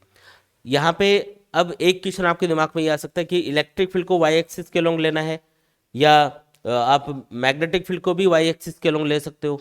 मतलब आपको ये तो पक्का पता है कि भी तीनों म्यूचुअली परपेंडिकुलर होंगे, लेकिन डायरेक्शन ऑफ प्रोपेगेशन के परपेंडिकुलर जब आप इलेक्ट्रिक फील्ड और मैग्नेटिक फील्ड को शो करोगे तो इलेक्ट्रिक फील्ड क्या हमेशा वाई एक्सिस के लॉन्ग ही लेना है और मैग्नेटिक फील्ड जेड एक्सिस के लॉन्ग ही लेना है, या फिर इनको इंटरचेंज भी कर सकते हो। क्वेश्चन समझ में आया क्या? तो इसको आप ऐसे याद रखो, इनको इंटरचेंज नहीं कर सकते। डायरेक्शन ऑफ प्रोपेगेशन डिसाइड होती है इलेक्ट्रिक फील्ड और मैग्नेटिक फील्ड की डायरेक्शन के अकॉर्डिंग। कैसे? देखो यहाँ पे जो डायरेक्शन ऑफ प्रोपेगेशन है ये चेक की जाती है ई क्रॉस बी की डायरेक्शन से। जो इलेक्ट्रिक फील्ड और मैग्नेटिक फील्ड का क्रॉस प्रोडक्ट होगा इससे जो डायरेक्शन मिलेगी वो डायरेक्शन ऑफ प्रोपेगेशन कंसिडर की जाती है। इलेक्ट्रिक फील्ड आपने किधर लिया, वाई एक्सिस के लॉन्ग, तो उसको मैं जे केप से रिप्रेजेंट कर देता हूँ। वाई एक्सिस के लॉन्ग जो यूनिट वेक्टर उसको क्या बोलते हैं, जे केप। और मैग्नेटिक फील्ड को किधर दिखाया अपन ने, जेड एक्सिस के लॉन्ग, तो इसको मैं के केप से रिप्रेजेंट करूंगा। और जब मैं जे क्रॉस के केप करूं तो मुझे क्या मिलता है, आई केप मिलता है। मतलब जे क्रॉस के करने से जो डायरेक्शन आएगी वो कौन सी आएगी, आई केप, यानी एक्स एक्सिस के लॉन्ग आएगी। इसका मतलब अगर ये इलेक्ट्रोमैग्नेटिक वेव एक्स एक्सिस के लॉन्ग मूव कर रही है तो आपको हमेशा क्या लिखना होगा, मतलब इलेक्ट्रिक फील्ड वाई एक्सिस के लॉन्ग लेना होगा और मैग्नेटिक फील्ड जेड एक्सिस के लॉन्ग, क्योंकि तभी आप जब ई क्रॉस बी करोगे तो वो एक्स एक्सिस के लॉन्ग डायरेक्शन ऑफ प्रोपेगेशन आएगी अपने पास। अगर उल्टा कर देते तो क्या होता, उल्टा कर दोगे ना, जैसे बी इधर ले लिया ई इधर ले लिया, तो ये होगा के क्रॉस आई, बी पहले लिखा है और ई बाद में लिखा है सपोज करो, तो ये बनेगा के क्रॉस आई, जिससे डायरेक्शन क्या आएगी, माइनस आई केप। के क्रॉस आई किसके बराबर होता है, माइनस आई केप के बराबर होता है। इसका मतलब डायरेक्शन किधर होगी, माइनस एक्स एक्सिस के लॉन्ग, जबकि जा किधर रही है, एक्स एक्सिस के लॉन्ग जा रही है, तो डायरेक्शन गलत आ गई ना। ठीक है, इसके बाद में आगे बढ़ते हैं। अच्छा, इनकी स्पीड कितनी होगी इलेक्ट्रोमैग्नेटिक वेव्स की, तो याद रखो जितनी भी टाइप की इलेक्ट्रोमैग्नेटिक वेव्स हैं सबकी स्पीड होती है लाइट की स्पीड के बराबर। और इनकी स्पीड कैलकुलेट करने के लिए एक फॉर्मूला है, स्पीड ऑफ इलेक्ट्रोमैग्नेटिक वेव या वेलोसिटी ऑफ इलेक्ट्रोमैग्नेटिक वेव्स। इसका फॉर्मूला क्या होगा, तो इसका फॉर्मूला होगा 1/√μ0 into epsilon nought. Mu nought का मतलब है magnetic permeability of free space, इसकी वैल्यू याद रखनी है अपन को 4 पाई इंटू 10⁻⁻⁷। और ये जो एप्सिलॉन नॉट है इसको बोलते हैं electrical permittivity of free space, 8.85 into 10⁻12। जब आप ये दोनों वैल्यूज यहाँ पे पुट करोगे, सॉल्व करोगे, तो ये आएगा अपने पास में 3 इंटू 10⁸ मीटर पर सेकेंड। इसका मतलब जितनी भी टाइप की इलेक्ट्रोमैग्नेटिक वेव्स है सबकी स्पीड क्या होती है, एयर या वैक्यूम के अंदर लाइट की स्पीड के बराबर होती है। लेकिन अगर ये मीडियम में ट्रेवल करती हैं, जैसे एक इलेक्ट्रोमैग्नेटिक वेव है वो वाटर में चलेगी या किसी दीवार को क्रॉस करके जा रही है, तो मीडियम चेंज हो गया ना, दीवार अलग मटेरियल के, पानी आ गया या कोई ग्लास आ गया, ग्लास में से क्रॉस करके जा रही है, तो मीडियम चेंज होते ही जो इलेक्ट्रोमैग्नेटिक वेव्स हैं उनकी स्पीड चेंज होगी। क्यों? क्योंकि उस टाइम पे फॉर्मूला लगेगा v = 1 यहाँ पे म्यू नॉट की जगह आएगा म्यू, एप्सिलॉन नॉट की जगह आएगा एप्सिलॉन। और ये क्या चीज़ है, ये है म्यू का मतलब है magnetic permeability of the medium, जिस मीडियम में वो ट्रेवल कर रही है, और एप्सिलॉन का मतलब है electrical permittivity of the medium. तो जो मीडियम आपने रखा है उस मीडियम के अकॉर्डिंग म्यू और एप्सिलॉन की वैल्यू यहाँ पे पुट करेंगे। एयर या वैक्यूम के लिए इनकी वैल्यू याद करनी है, बाकी अलग अलग मीडियम के लिए ये वैल्यूज अलग अलग होती है। तो जो भी वैल्यू होगी वो यहाँ पे पुट कर देंगे, सॉल्व कर लेंगे। आया समझ में ये? तो इस तरीके से हम क्या कर सकते हैं, इलेक्ट्रोमैग्नेटिक वेव्स की स्पीड कैलकुलेट कर सकते हैं। इलेक्ट्रोमैग्नेटिक वेव्स की स्पीड वैक्यूम में सबसे ज़्यादा होगी और सबसे जैसे मतलब मीडियम जितना डेंसर होगा उसमें उतनी ही कम होती जाएगी। अब अगर आपको पूछा जाए कि इलेक्ट्रोमैग्नेटिक वेव्स को प्रोड्यूस कैसे करते हैं, तो इसका प्रोडक्शन का तरीका भी याद करना है क्योंकि इसकी प्रॉपर्टीज में भी आता है। तो किस तरीके से हम इलेक्ट्रोमैग्नेटिक वेव्स को प्रोड्यूस करेंगे, इलेक्ट्रोमैग्नेटिक वेव्स को प्रोड्यूस करने का तरीका क्या है? तो पहला तरीका है जो ऑसिलेटिंग चार्ज होता है, जो ऑसिलेशन करने वाला चार्ज होगा, मतलब कि एक चार्ज पार्टिकल मान लो यहाँ पे है, अगर मैं इसको ऐसे ऐसे मूव करवाऊँ ऑसिलेशंस करेगा ही। अब जब यहाँ पे है तो यहाँ पे मैंने इलेक्ट्रिक फील्ड देखा 10 मिला, यहाँ पे इलेक्ट्रिक फील्ड कितना है इस चार्ज की वजह से 10। जैसे ये इधर गया इलेक्ट्रिक फील्ड क्या हो गया, कम, क्योंकि चार्ज से अब ये डिस्टेंस बढ़ गई, चार्ज वापस आया इसके पास आ गया, इस बार इलेक्ट्रिक फील्ड क्या हो गया पहले से ज़्यादा। तो जब ये यहाँ पे है तब 10 है, यहाँ पे है तो 5 है, वापस 10 यहाँ पे क्योंकि पास आ गया ना वापस, और पास आ गया तो 15, तो थोड़ा और बढ़ गया। तो बार बार जब ये चार्ज ऐसे ऐसे मूव कर रहा है तो इस पॉइंट पे इलेक्ट्रिक फील्ड क्या हो रहा है, वेरी कर रहा है। इस चार्ज की वजह से यहाँ पे इलेक्ट्रिक फील्ड क्या हो रहा है, चेंज हो रहा है। और अगर इलेक्ट्रिक फील्ड चेंज होगा तो क्या प्रोड्यूस होगा, इलेक्ट्रोमैग्नेटिक वेव्स। तो ऑसिलेटिंग चार्ज क्या करता है, इलेक्ट्रोमैग्नेटिक वेव्स को प्रोड्यूस करता है। पहला सोर्स समझ में आया। दूसरा सोर्स जिससे हम इलेक्ट्रोमैग्नेटिक वेव्स को प्रोड्यूस कर सकते हैं तो वो है एक्सिलरेटेड चार्ज। जब भी चार्ज एक्सिलरेट होगा मतलब उसकी वेलोसिटी कांस्टेंट नहीं होगी, वेलोसिटी अगर कांस्टेंट नहीं है तो वो इलेक्ट्रोमैग्नेटिक वेव्स प्रोड्यूस करेगा।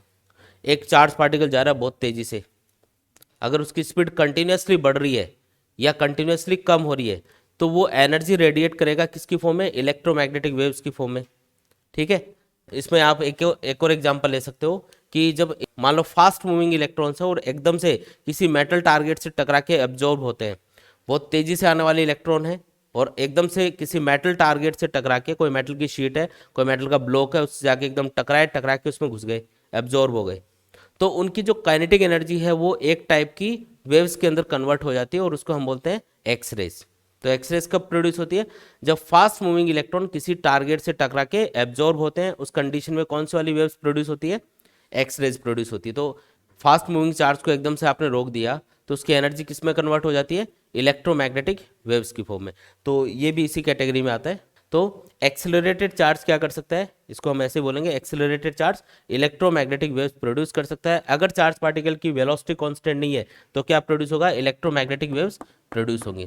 तीसरा जो तरीका है जिससे हम इलेक्ट्रोमैग्नेटिक वेव्स को प्रोड्यूस कर सकते हैं और वो है कि जब आप किसी भी एटम को एक्साइट करते हो, एटॉमिक एक्साइटेशन लिख देते हैं इसको, एटॉमिक एक्साइटेशन। एटम को जब एक्साइट किया जाता है मतलब उसको जब एनर्जी दी जाती है तो उसके जो न्यूक्लियस के बाहर जो इलेक्ट्रॉन चक्कर लगाते हैं, जब उनको एनर्जी मिलती है किसी भी फॉर्म में तो वो इलेक्ट्रॉन अपर ऑर्बिट्स में चले जाते हैं। मतलब जैसे मान लो एक इलेक्ट्रॉन है धीरे धीरे घूम रहा था ऑर्बिट में, जैसे उसको एनर्जी मिली वो फास्ट हो जाएगा तो वो बड़ी ऑर्बिट में चक्कर लगाएगा, तो हम क्या बोलेंगे कि ये अपर ऑर्बिट में चला गया। लेकिन वो वहाँ पे स्टेबल नहीं होता, जो उसके पास एनर्जी है उसको वापस से वो रिलीज कर देगा, एक इंस्टेंट के लिए एब्जॉर्ब कर लेगा, बड़ी ऑर्बिट में चक्कर भी लगाएगा कुछ टाइम के लिए, लेकिन वापस से उस एनर्जी को रेडिएट करके वापस से अपनी मेन ऑर्बिट में आ जाता। तो जब वो वापस से एनर्जी रेडिएट करेगा तो किस फॉर्म में करेगा, इलेक्ट्रोमैग्नेटिक वेव्स की फॉर्म में। अब वो उसकी फ्रीक्वेंसी पे डिपेंड करता है कि वो एनर्जी कौन से वाली इलेक्ट्रोमैग्नेटिक वेव्स की रेंज में आएगी। जैसे हो सकता है कि वो एनर्जी विजिबल लाइट की रेंज में आ जाए तो आपको दिखे वो लाइट की फॉर्म में, जैसे आप बल्ब होता है, बल्ब में ये जो एनर्जी रेडिएट होती है वो लाइट की फॉर्म में होती है।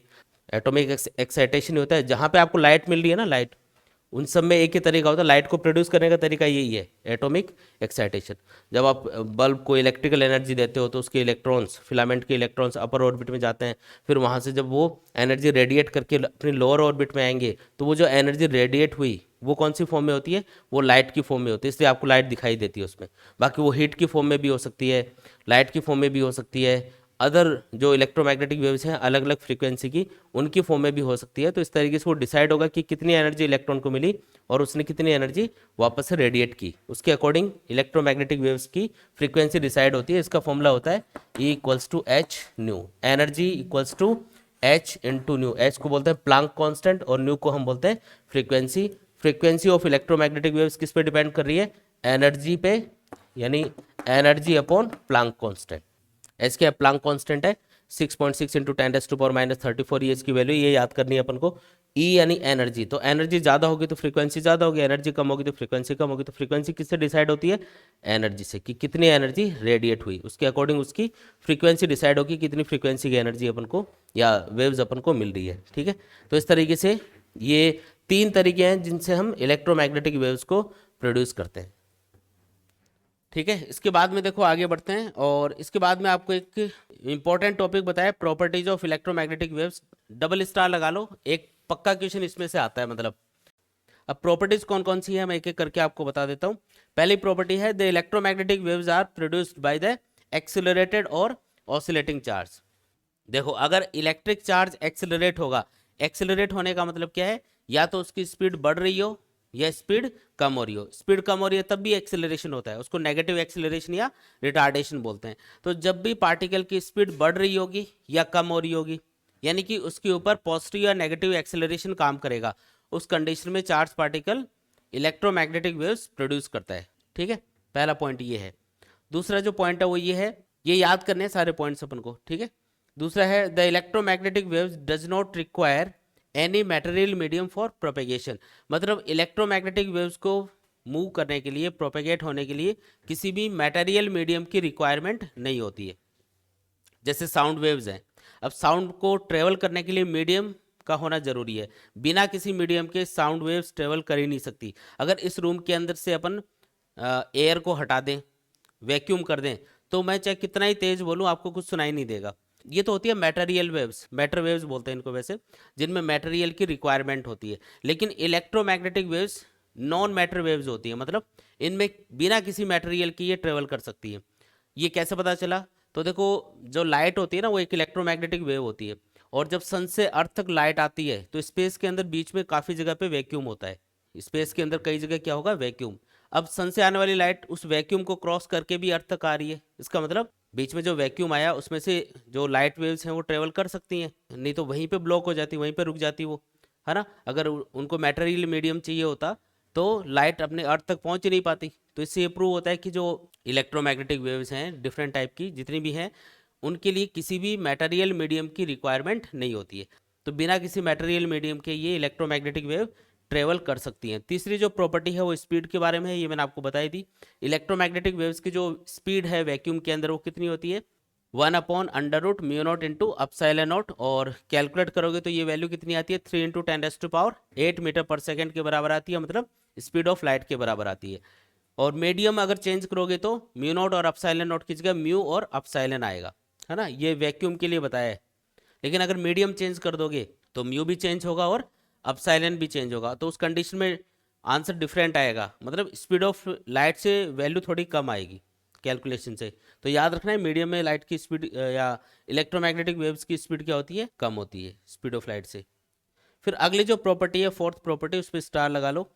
फोर्थ प्रॉपर्टी ये है कि जो इलेक्ट्रोमैग्नेटिक वेव्स हैं इनके अंदर इलेक्ट्रिक फील्ड और मैग्नेटिक फील्ड की जो मैक्सिमम वैल्यूज हैं, इनका जो रेशियो होगा वो स्पीड ऑफ लाइट के बराबर होगा हमेशा।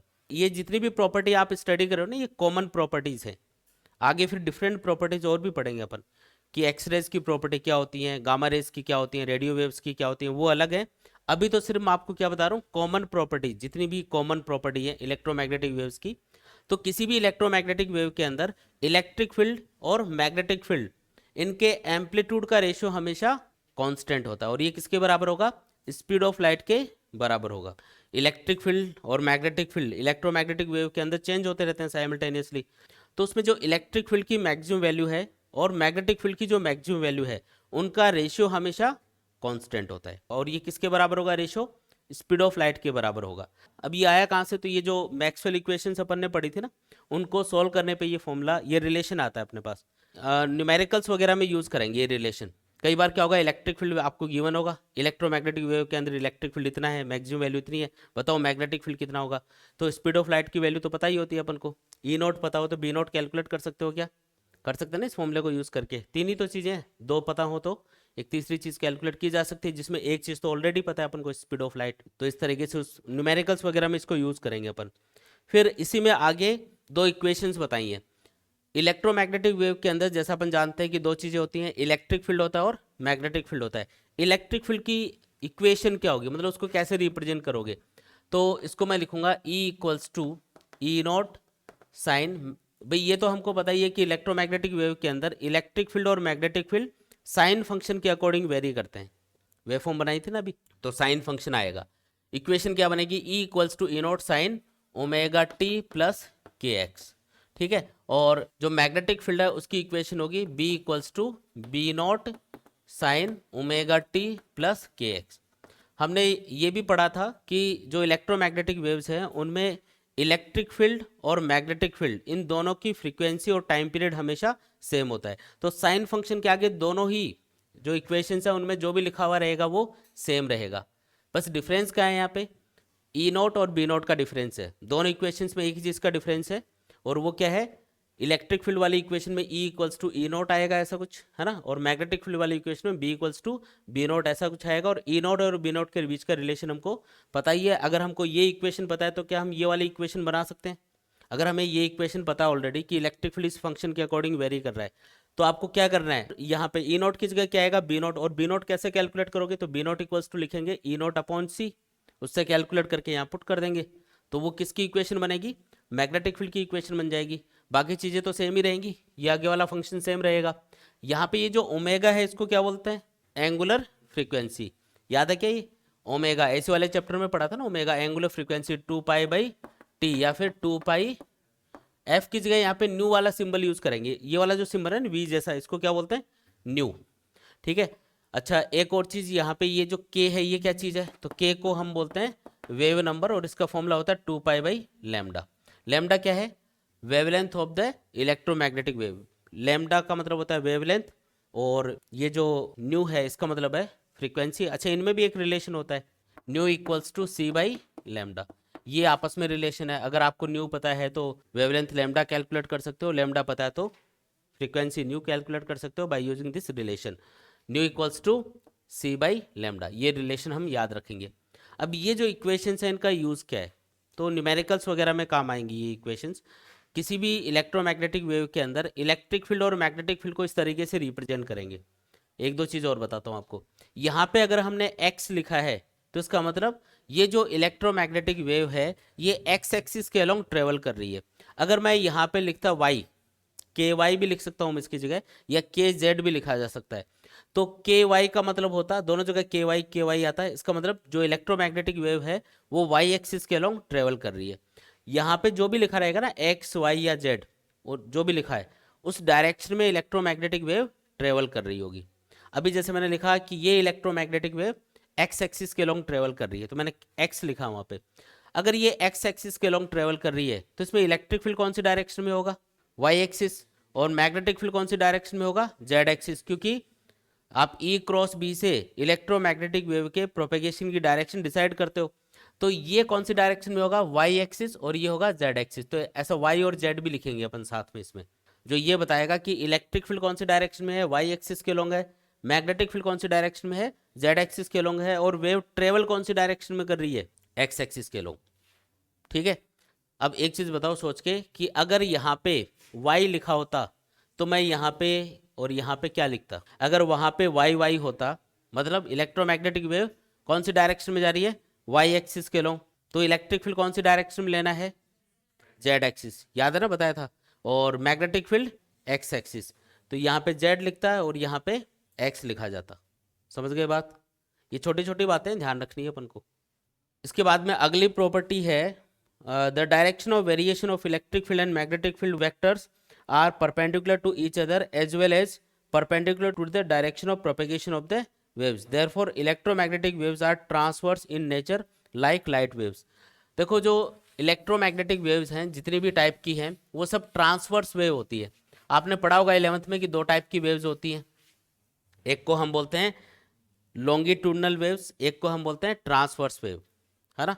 एक तो होती है लॉन्गिट्यूडनल, जैसे साउंड वेव्स होती है वो कौन सी होती है, लॉन्गिट्यूडनल। लॉन्गिट्यूडनल वेव्स में क्या होता है कि मीडियम के जो पार्टिकल्स होते हैं वो डायरेक्शन ऑफ प्रोपेगेशन के अलोंग वाइब्रेशन करते हैं। और दूसरी वो होती है जो जैसे पानी के अंदर बनती है, पानी के अंदर आप पत्थर डालोगे तो वेव बनेगी ऐसे ऐसे, ठीक है, उसमें वेव आगे ट्रेवल कर रही होती है और मीडियम के पार्टिकल कोई ऊपर जा रहा होता है कोई नीचे जा रहा होता है।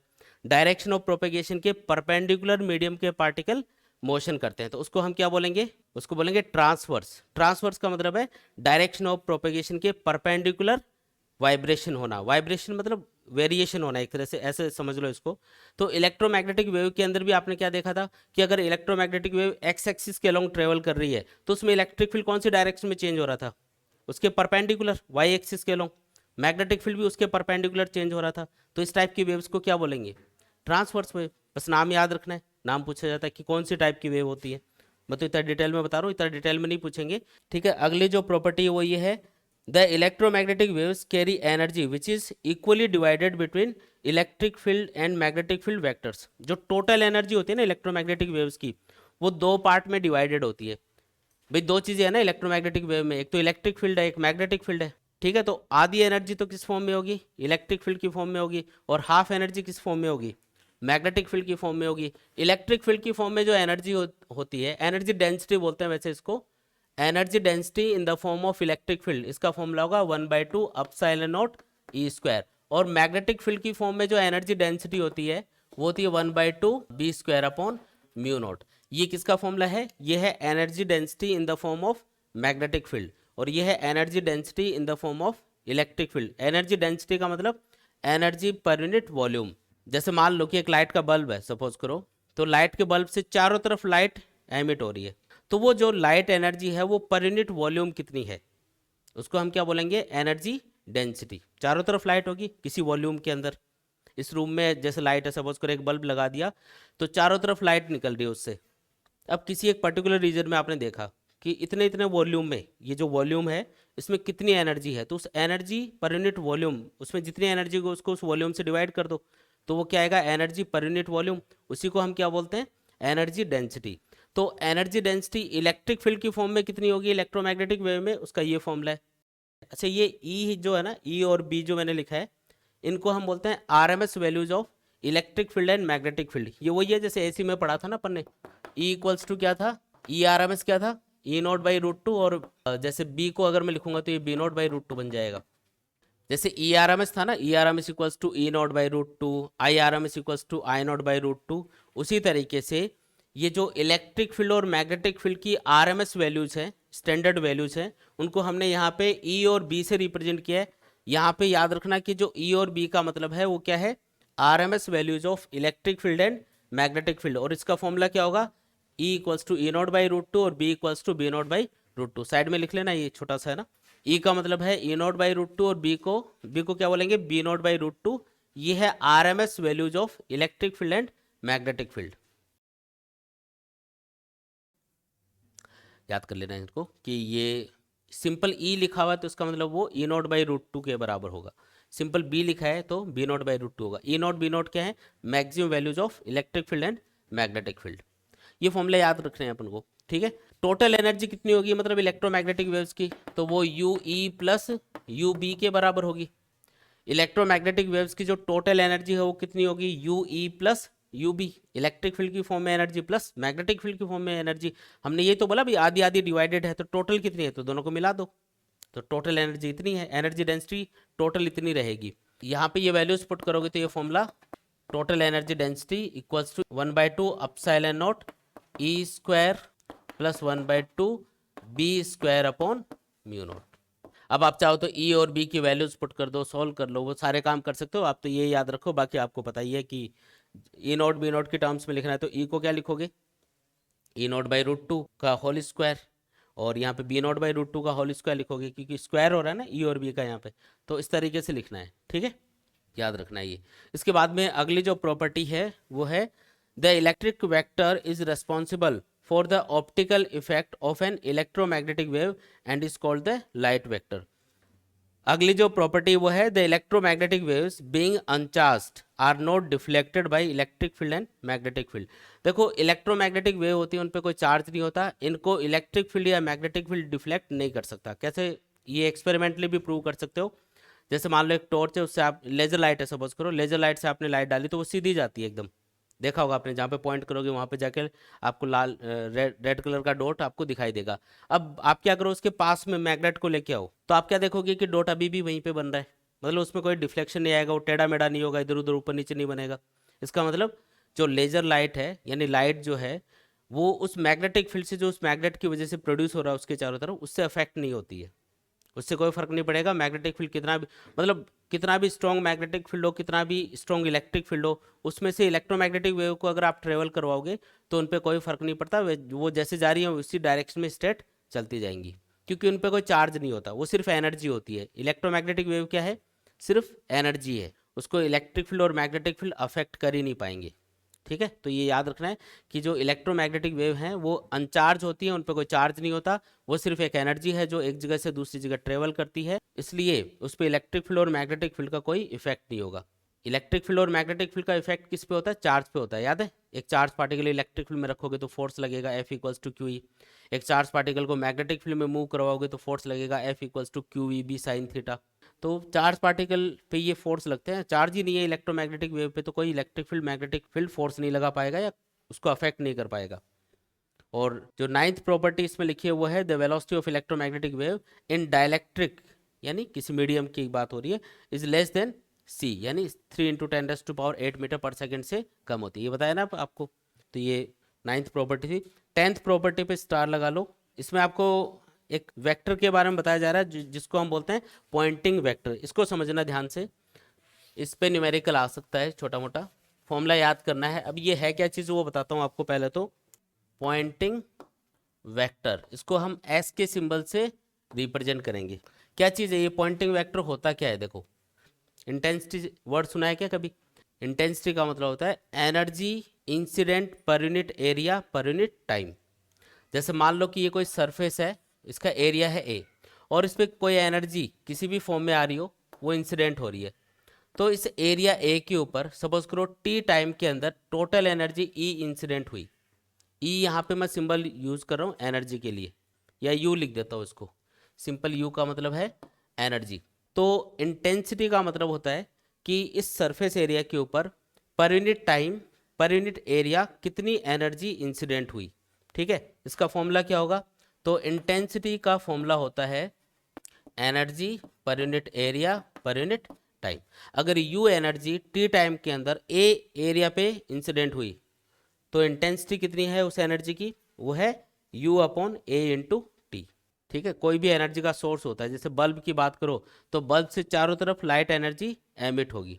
अब पास में एक दीवार है, उसके ऊपर लाइट गिर रही है, यहाँ पे एक बल्ब रखा हुआ है, तो उस दीवार के ऊपर पर यूनिट एरिया पर सेकेंड कितनी एनर्जी इंसिडेंट हो रही है, उसी को हम क्या बोलते हैं, इस बल्ब की इंटेंसिटी बोलते हैं। कि ज़्यादा इंटेंसिटी का बल्ब होगा तो ज़्यादा एनर्जी फेंकेगा, ज़्यादा एनर्जी फेंकेगा तो ज़्यादा एनर्जी इंसिडेंट होगी।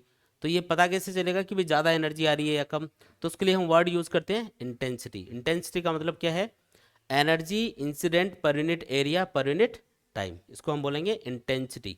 ठीक है, उसी को हम यहाँ पे बोलते हैं Poynting vector. Poynting vector electromagnetic waves की इंटेंसिटी को डिफाइन करने के लिए हम ये टर्म यूज़ करते हैं। पॉइंटिंग वेक्टर हमने वर्ड यूज़ किया है किसके लिए, इलेक्ट्रोमैग्नेटिक वेव्स के लिए। इसका एक फॉर्मूला भी है इलेक्ट्रिक फील्ड और मैग्नेटिक फील्ड की टर्म्स में, 1/μ0 × E×B। देखो E×B की जो डायरेक्शन है वो उस रेडिएशन एनर्जी या उस इलेक्ट्रोमैग्नेटिक वेव के प्रोपेगेशन की डायरेक्शन को बताएगा। ये तो आपको पहले ही बता चुका हूँ, इस फॉर्मूले में भी आ रहा है। देखो ये पॉइंटिंग वेक्टर क्या है, पॉइंटिंग वेक्टर ये बताएगा कि किसी भी सरफेस पे कितनी energy per unit area per unit time incident हो रही है और कौन सी डायरेक्शन में, क्योंकि डायरेक्शन यहाँ से आ जाएगी। E×B की जो डायरेक्शन है वो इलेक्ट्रोमैग्नेटिक वेव के प्रोपेगेशन की डायरेक्शन होती है। अगर इस डायरेक्शन में इलेक्ट्रोमैग्नेटिक वेव ट्रेवल कर रही है तो इस डायरेक्शन में कोई भी सरफेस होगी उससे उसके ऊपर कुछ एनर्जी इंसिडेंट हो रही होगी, है ना। तो इससे डायरेक्शन भी पता चलेगी। इंटेंसिटी में तो क्या होता है कि ये विदाउट डायरेक्शन हमने सिर्फ ये लिखा है कि energy per unit area per unit time, लेकिन इसमें क्या हो गई, डायरेक्शन भी आ गई कि किस डायरेक्शन में वो एनर्जी आ रही है। भाई ई और बी वही चीज़ें, ये RMS values of electric field and magnetic field. मतलब इसको आप कैसे लिख सकते हो, आप इसको इस तरीके से भी लिख सकते हो, 1 इसको क्या लिख सकते हो, E0/√2, और इसको क्या लिख सकते हो, B0/√2। चलो मैं मैग्नीट्यूड कैलकुलेट कर रहा हूँ इसका। मैग्नीट्यूड कैलकुलेट करूंगा तो एक चीज़ तो मुझे पता ही है कि इलेक्ट्रिक फील्ड और मैग्नेटिक फील्ड के बीच का एंगल कितना होता है, 90 डिग्री। तो जब मैं E क्रॉस B को ओपन करूंगा तो ये क्या आएगा, E/B/sin थीटा। थीटा कितना पुट करोगे, 90, तो sin 90 कितना हो गया, 1। तो इसको सिंपली आप क्या लिख सकते हो, 1/μ0 × E × B। E की वैल्यू ये है, B की वैल्यू ये है, क्या बन गया, ये इंटेंसिटी का एक फॉर्मूला बन गया ना, मतलब उसका मैग्नीट्यूड की वैल्यू आ गई। तो जो इंटेंसिटी वर्ड हम यूज़ कर रहे हैं ना यहाँ पे, उसको इलेक्ट्रिक फील्ड और मैग्नेटिक फील्ड के टर्म्स में आप ये लिखोगे, E0 × B0 / 2, √2 क्या बन गया, 2, ये बन गया।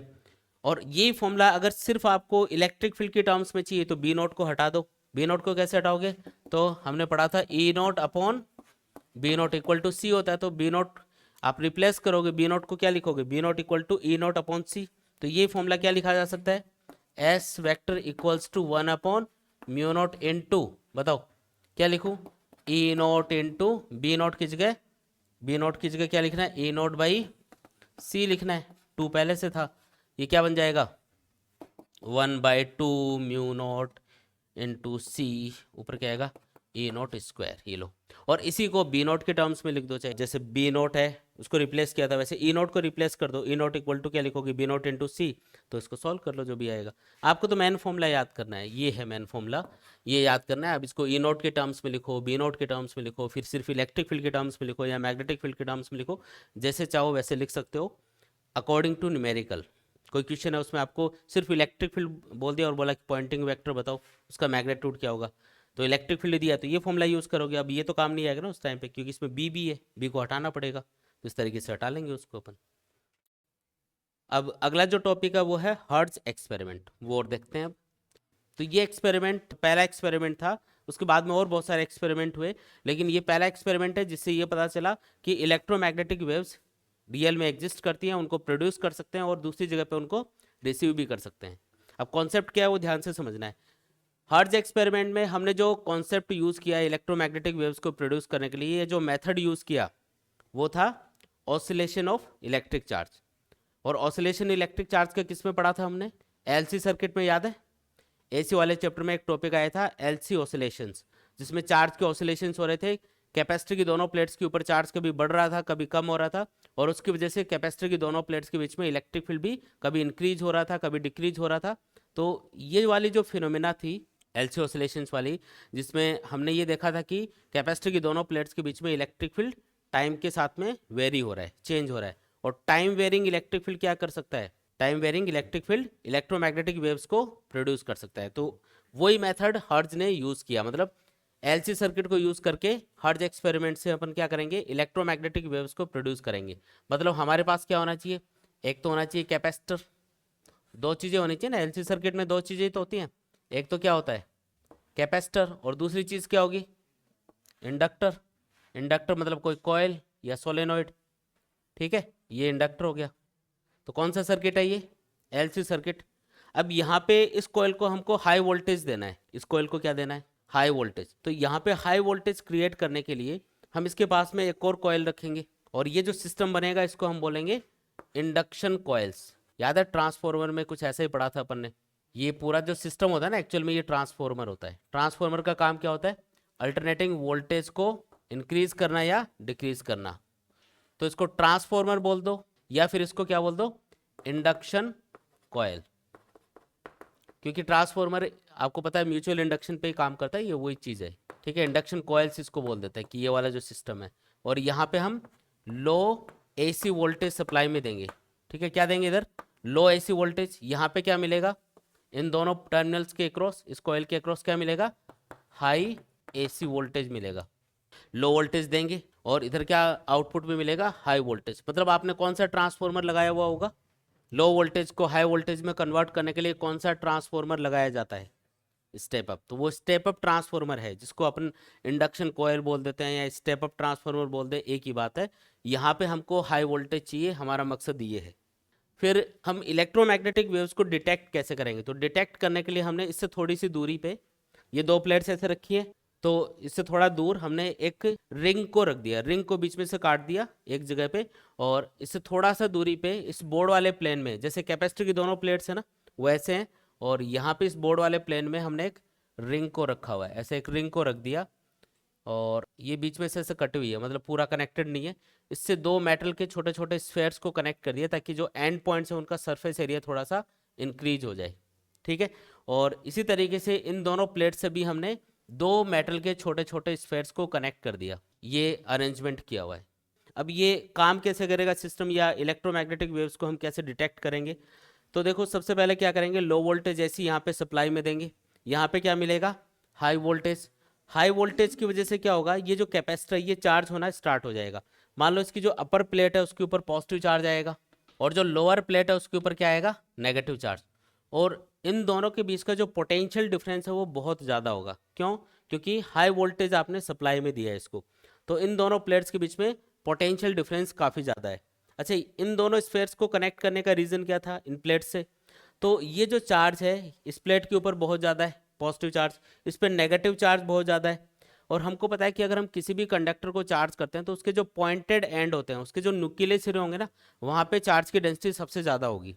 जैसे मान लो आप एक ऑब्जेक्ट है इस टाइप का सा, और उसको इलेक्ट्रिकली चार्ज करोगे तो इसके ये जो पॉइंटेड एंड होंगे, इसका ये जो पॉइंटेड एंड है, यहाँ पे चार्ज की डेंसिटी यानी चार्ज पर यूनिट एरिया सबसे ज़्यादा होता है। ये एक प्रॉपर्टी होती है कंडक्टर की कि उसके पॉइंटेड एंड के ऊपर चार्ज की डेंसिटी सबसे ज़्यादा होगी, है ना, सबसे ज़्यादा चार्ज वहाँ पे इकट्ठा होता है। तो ये जो प्लेट्स है इनकी कंपैरिजन में इन स्फेयर्स का एरिया क्या है, बहुत कम। तो ये जो हाई चार्ज इसके ऊपर होगा, बहुत सारा चार्ज इसके ऊपर होगा, इस चार्ज की जो डेंसिटी होगी वो सबसे ज़्यादा कहाँ होगी, तो क्योंकि आपने इन स्फेयर्स को इस प्लेट से कनेक्ट किया हुआ है, और प्लेट की कंपैरिजन में इसका सरफेस एरिया क्या है, कम है, तो इस पर चार्ज की डेंसिटी क्या होगी, बहुत ज़्यादा होगी। यहाँ पे बहुत सारा पॉजिटिव चार्ज रहेगा, यहाँ पे बहुत सारा नेगेटिव चार्ज रहेगा, क्योंकि वही बात यहाँ पे भी अप्लाई होगी। इस पे नेगेटिव चार्ज है और इससे हमने एक स्फेयर को कनेक्ट किया हुआ है जिसका सरफेस एरिया इस प्लेट के कंपैरिजन में कम है, तो चार्ज की डेंसिटी सबसे ज़्यादा कहाँ रहेगी, यहाँ पे रहेगी, इस स्फेयर पे रहेगी। अब इससे फ़र्क क्या पड़ेगा, तो ये जो पॉजिटिव चार्ज है और ये जो नेगेटिव चार्ज है इनकी डेंसिटी बहुत बहुत ज़्यादा है, बहुत ज़्यादा चार्ज छोटी सी जगह पे इकट्ठा हुआ है ये, और इसकी वजह से क्या होगा कि यहाँ पे एक हाई इलेक्ट्रिक फील्ड प्रोड्यूस हो जाएगा इन दोनों के बीच में। ये पॉजिटिव चार्ज है, ये नेगेटिव चार्ज है, और पॉजिटिव चार्ज से नेगेटिव चार्ज की तरफ एक इलेक्ट्रिक फील्ड बीच में सेटअप हो गया, मतलब एक very high electric field produce हो गया। और उस हाई इलेक्ट्रिक फील्ड की वजह से यहाँ की जो एयर होती है, ये जो एयर होगी ये आयोनाइज होना स्टार्ट हो जाती है। आयोनाइज होने का मतलब एयर के जो मॉलिक्यूल्स हैं वो इस हाई इलेक्ट्रिक फील्ड से एनर्जी एब्जॉर्ब करके, और उनके एटम्स के जो आउटर मोस्ट ऑर्बिट के इलेक्ट्रॉन्स हैं, जो एयर के मॉलिक्यूल्स हैं या जो एटम्स हैं, उनके आउटर मोस्ट ऑर्बिट के इलेक्ट्रॉन निकलना स्टार्ट हो जाते हैं। तो यहाँ से अगर कोई एटम है या कोई मॉलिक्यूल है उससे अगर इलेक्ट्रॉन निकल गया तो उस एटम या मॉलिक्यूल पे कौन सा चार्ज आएगा, पॉजिटिव चार्ज, क्योंकि अगर कोई भी मटेरियल या कोई भी एटम या कोई भी मॉलिक्यूल अगर इलेक्ट्रॉन को लूज करता है तो उस पर हमेशा कौन सा चार्ज आता है, पॉजिटिव चार्ज। तो इस रीजन के अंदर ये वाला जो रीजन होगा ना यहाँ पे थोड़ा बहुत इसके आसपास वाला ये जो रीजन है, यहाँ पे दो टाइप की चीज़ें क्रिएट हो जाती हैं। कौन कौन सी दो टाइप की चीज़ें, एक तो पॉजिटिव आयंस और दूसरी चीज़ फ्री इलेक्ट्रॉन्स, है ना। ये तो पॉजिटिव आयंस हैं और ये इलेक्ट्रॉन भी घूम रहे हैं देखो आसपास। अब अगर किसी रीजन में इलेक्ट्रॉन भी हैं, फ्री इलेक्ट्रॉन भी हैं, पॉजिटिव आयंस भी हैं, तो वो मीडियम क्या बन जाता है, कंडक्टिंग मीडियम। अगर किसी रीजन में फ्री इलेक्ट्रॉन भी घूम रहे हैं और पॉजिटिव आयंस भी घूम रहे हैं, मतलब चार्ज कैरियर्स अगर उसमें है तो चार्ज एक जगह से दूसरी जगह जा सकता है, और इस टाइप की मीडियम को हम क्या बोलते हैं, कंडक्टिंग मीडियम, जिसमें चार्ज फ्लो हो सकता है। तो यहाँ पे क्या होगा, इन दोनों स्फेयर्स के बीच में जो एयर थी, जो वैसे क्या होनी चाहिए थी, इंसुलेटर, वो क्या बन गई, एक कंडक्टिंग मीडियम में कन्वर्ट हो गई। और कंडक्टिंग मीडियम में कन्वर्ट होने से क्या हुआ कि ये जो पॉजिटिव चार्ज है ये इस नेगेटिव चार्ज को कैंसिल करने के लिए इधर से इधर फ्लो होना स्टार्ट हो जाता है। जब ये चार्ज एयर के अंदर से ऐसे फ्लो होगा, पॉजिटिव चार्ज नेगेटिव चार्ज को कैंसिल करने जाएगा, तो यहाँ पे आपको एक स्पार्किंग दिखेगी, ऐसे एक चमक सी दिखेगी यहाँ पे। यहाँ पे जो स्पार्किंग होगी वो इस चीज़ का इंडिकेशन है कि यहाँ पे एक इंस्टेंट के लिए, एक वेरी स्मॉल, ये स्पार्किंग कंटिन्यूसली नहीं होती, एक इंस्टेंट के लिए होगी, एकदम से ये चार्ज पूरा डिस्चार्ज हो जाएगा, मतलब इधर से इधर जाके ये कैंसिल हो जाएगा। तो एक इंस्टेंट के लिए यहाँ पे स्पार्किंग देखने को मिलेगी। उस एक इंस्टेंट में क्या हुआ, एक हाई करंट फ्लो हुआ, क्योंकि इन दोनों प्लेट्स के बीच का पोटेंशियल डिफरेंस काफ़ी ज़्यादा था, है ना, पोटेंशियल डिफरेंस काफ़ी ज़्यादा था, और हाई पोटेंशियल डिफरेंस की वजह से यहाँ पे जो करंट फ्लो होगा वो काफ़ी ज़्यादा होगा। और उस करंट की वजह से क्या हो गया, एक मैग्नेटिक फील्ड प्रोड्यूस हो गया। कितनी देर के लिए प्रोड्यूस हुआ वो? सिर्फ एक इंस्टेंट के लिए, क्योंकि एक इंस्टेंट पहले तो यहाँ पे कोई करंट नहीं था। जैसी स्पार्किंग होगी, एक जैसे लाइटनिंग का जो टाइम होता है वो कुछ मिली सेकेंड का होता है, एक बार चमक दिखती है अपन को, उसी तरीके से यहाँ पे भी क्या होगा, एक इंस्टेंट के लिए स्पार्किंग होगी। उस इंस्टेंट के अंदर एक लार्ज करंट फ्लो हुआ पॉजिटिव प्लेट से नेगेटिव प्लेट की तरफ, और उस लार्ज करंट की वजह से क्या प्रोड्यूस हो गया, एक हाई मैग्नेटिक फील्ड प्रोड्यूस हो गया। लेकिन वो मैग्नेटिक फील्ड सिर्फ एक इंस्टेंट के लिए रहेगा। मैं उस मैग्नेटिक फील्ड को यहाँ ड्रॉ कर रहा हूँ। करंट की डायरेक्शन किधर है, डाउनवर्ड, तो करंट की डायरेक्शन में राइट हैंड थंब को करोगे तो फिंगर्स किधर कर लो रही है, अगर ऊपर से देखोगे तो ये कौन सी डायरेक्शन है, ऐसे ये क्लॉकवाइज, तो क्लॉकवाइज डायरेक्शन में यहाँ पे एक मैग्नेटिक फील्ड प्रोड्यूस हो जाएगा। ये जो कैपेसिटर की जो प्लेट्स है उसी प्लेन में क्या होगा, ऐसे एक मैग्नेटिक फील्ड बनेगा। करंट डाउनवर्ड है ना, तो उसके करंट के परपेंडिकुलर प्लेन में ऐसा एक मैग्नेटिक फील्ड क्रिएट हो गया। अब ये मैग्नेटिक फील्ड आगे जाके किससे पास होगा, ये जो रिंग रखी है ना अपने पास में, इससे भी पास होगा। अब रिंग को हमने इस तरीके से रखा है कि रिंग का जो प्लेन है वो इस मैग्नेटिक फील्ड के परपेंडिकुलर है। समझ में आ रहा है? रिंग को ऐसे रखा, मैग्नेटिक फील्ड ऐसे प्रोड्यूस हो रहा है, तो ये इस रिंग को क्रॉस करके बाहर निकलेगा। अब एक चीज सोच के बताओ कि यहाँ पे ये जो मैग्नेटिक फील्ड है ये बहुत कम है या बहुत ज़्यादा? ये जो मैग्नेटिक फील्ड यहाँ पे प्रोड्यूस हुआ ये बहुत कम है या बहुत ज़्यादा है? अभी क्या बताया कि यहाँ पे एक हाई करंट फ्लो होगा, और उस हाई करंट से क्या होगा, एक हाई मैग्नेटिक फील्ड बनेगा। मैग्नेटिक फील्ड यहाँ पे बहुत बहुत ज़्यादा है। एक इंस्टेंट के लिए जो मैग्नेटिक फील्ड प्रोड्यूस हुआ वो बहुत बहुत ज़्यादा है। ठीक है, अब ये जो रिंग है इससे पास होने वाला मैग्नेटिक फ्लक्स अगर मैं कैलकुलेट करूं, मैग्नेटिक फ्लक्स का फॉर्मूला क्या होता है, phi equals to b dot a. ठीक है, तो बी यहाँ पे काफ़ी ज़्यादा है तो मैग्नेटिक फ्लक्स भी क्या होगा, काफ़ी ज़्यादा होगा। अगर बी यहाँ पे काफ़ी ज़्यादा है, ये वाली वैल्यू अगर ज़्यादा है तो मैग्नेटिक फ्लक्स भी ज़्यादा होगा। अब इस मैग्नेटिक फील्ड को प्रोड्यूस होने में या इसको चेंज होने में, पहले जीरो था, एकदम से करंट फ्लो हुआ, एक हाई मैग्नेटिक फील्ड प्रोड्यूस हुआ, इसको चेंज होने में कितना टाइम लगा, वेरी स्मॉल, नेग्लिजिबल सा टाइम लगा। मतलब डी टी यहाँ पे क्या है, very small, very small time interval है। अब अगर मैं यहाँ पे देखूँ कि इस रिंग से पास होने वाला मैग्नेटिक फ्लक्स चेंज हो रहा है टाइम के साथ में, तो इसमें क्या प्रोड्यूस होना चाहिए, एक ईएमएफ और करंट इंड्यूस होना चाहिए। उस इंड्यूस्ड ईएमएफ का फॉर्मूला क्या होगा, ई equals to minus d phi by d t. यहाँ पे ये जो डी फाई है यानी चेंज इन मैग्नेटिक फ्लक्स है, ये बहुत ज़्यादा होगा क्योंकि मैग्नेटिक फील्ड बहुत ज़्यादा प्रोड्यूस हुआ, तो उससे मैग्नेटिक फ्लक्स में बहुत ज़्यादा चेंज आया। और टाइम कितना लगा, बहुत ही कम, है ना, तो ये टाइम क्या है, बहुत कम है। तो ये ओवरऑल वैल्यू होगी, ये बहुत बड़ी होगी या बहुत छोटी होगी, ये वाली वैल्यू बहुत बड़ी है, ये वाली वैल्यू बहुत छोटी है, तो ओवरऑल वैल्यू क्या होगी, बहुत बड़ी होगी ना। इसका मतलब एक हाई वोल्टेज इस कॉइल के दोनों एंड्स के बीच में प्रोड्यूस होगा, और ये हाई वोल्टेज जो या हाई पोटेंशियल डिफरेंस इस कॉइल के दोनों एंड्स के अक्रॉस, जिसको हम इंड्यूस्ड ईएमएफ बोलते हैं, अगर यहाँ पे ये प्रोड्यूस होगा तो ये क्या करेगा, एक हाई इलेक्ट्रिक फील्ड प्रोड्यूस करेगा इन दोनों स्फेयर्स के बीच में, और उससे क्या होगा, यहाँ की जो एयर है वो भी आयोनाइज हो जाएगी, और आयोनाइज होने की वजह से क्या होगा, यहाँ पे भी सेम एक्टिविटी होगी। एक पे हाई पोटेंशियल है स्फीयर पे, एक पे लो पोटेंशियल है, और इनका पोटेंशियल डिफरेंस काफ़ी ज़्यादा है, बीच में एयर कंडक्टिंग मीडियम बन गई, तो यहाँ पे भी आपको एक करंट फ्लो होता हुआ दिखाई देगा। मतलब ये एयर एक कंडक्टिंग मीडियम बन जाएगी, और इसकी वजह से इस कोयल के अंदर या इस रिंग के अंदर एक करंट फ्लो हो जाए, करंट फ्लो होगा। तो करंट फ्लो होगा तो यहाँ से फ्लो होता हुआ दिखेगा आपको, किसकी फॉर्म में, स्पार्किंग की फॉर्म में।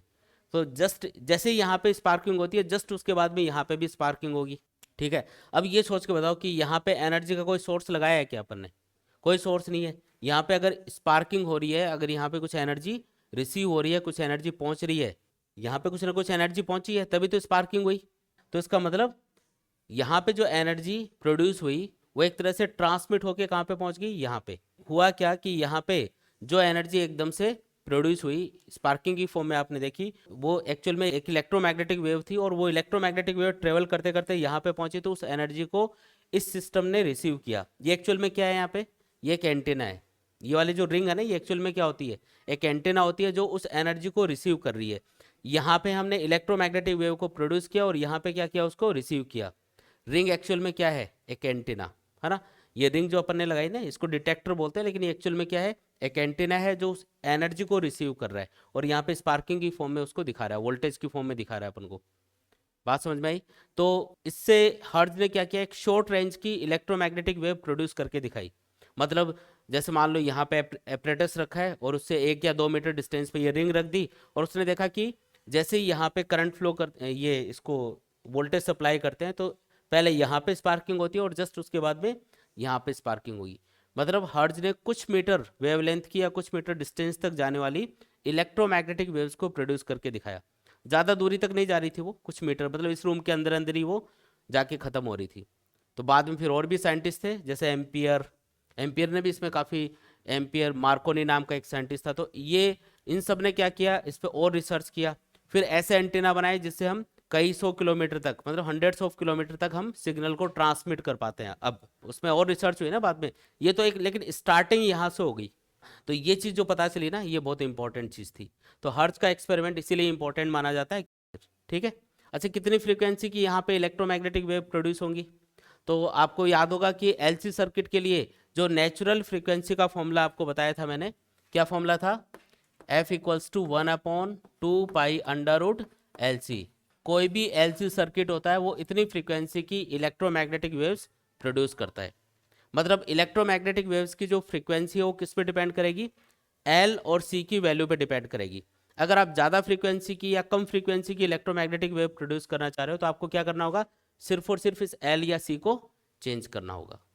समझ में आई? तो इस तरीके से आप इलेक्ट्रोमैग्नेटिक वेव्स को प्रोड्यूस कर सकते हो। फ्रीक्वेंसी बढ़ानी है तो एल या सी की वैल्यू को कम कर दो, फ्रीक्वेंसी कम करनी है तो एल या सी की वैल्यू को बढ़ा दो, उसके अकॉर्डिंग इलेक्ट्रोमैग्नेटिक वेव यहाँ पे प्रोड्यूस होने लग जाएंगी। चलो इसके बाद में आगे बढ़ते हैं, और इसके बाद में है main parts of electromagnetic spectrum. अब मैं इसमें आपको तीन चीज़ें बताऊंगा जो आपको एग्जाम में पूछी जाएंगी, बाकी आपको याद करना है ना। तीन चीज़ें कौन कौन सी हैं? एक तो जो डिफरेंट टाइप की इलेक्ट्रोमैग्नेटिक वेव्स हैं उनको प्रोड्यूस कैसे करते हैं, मतलब किसी भी इलेक्ट्रोमैग्नेटिक वेव के प्रोडक्शन का तरीका, किस तरीके से वो प्रोड्यूस होगी। दूसरा, उनकी फ्रीक्वेंसी रेंज आपको याद करनी है कि कितनी फ्रीक्वेंसी से कितनी फ्रीक्वेंसी की इलेक्ट्रोमैग्नेटिक वेव्स का नाम क्या रखा जाता है। ठीक है, और तीसरी चीज़ आपको याद करनी है कि इनका यूज़ क्या है। इन्हीं पे क्वेश्चन आएगा, या तो फ्रीक्वेंसी पे क्वेश्चन आएगा, क्या आएगा कि ये फ्रीक्वेंसी रेंज वाली इलेक्ट्रोमैग्नेटिक वेव का नाम बताओ, उसकी दो प्रॉपर्टी बताओ।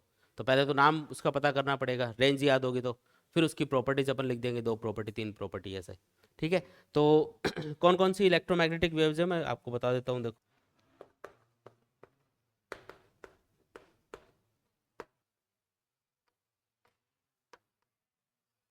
ये इतने टाइप की इलेक्ट्रोमैग्नेटिक वेव्स होती है। ठीक है, ये नाम आपको याद करने हैं। अब सीक्वेंस क्या है, तो इसको याद करने की एक ट्रिक मैंने अपने लिए बना रखी है, आपको बता देता हूँ, याद कर लेना इससे। Red monster in village is ultimate example of ghost. ये लाइन याद कर लेना। रेड का मतलब समझ गए होंगे, रेडियो वेव्स।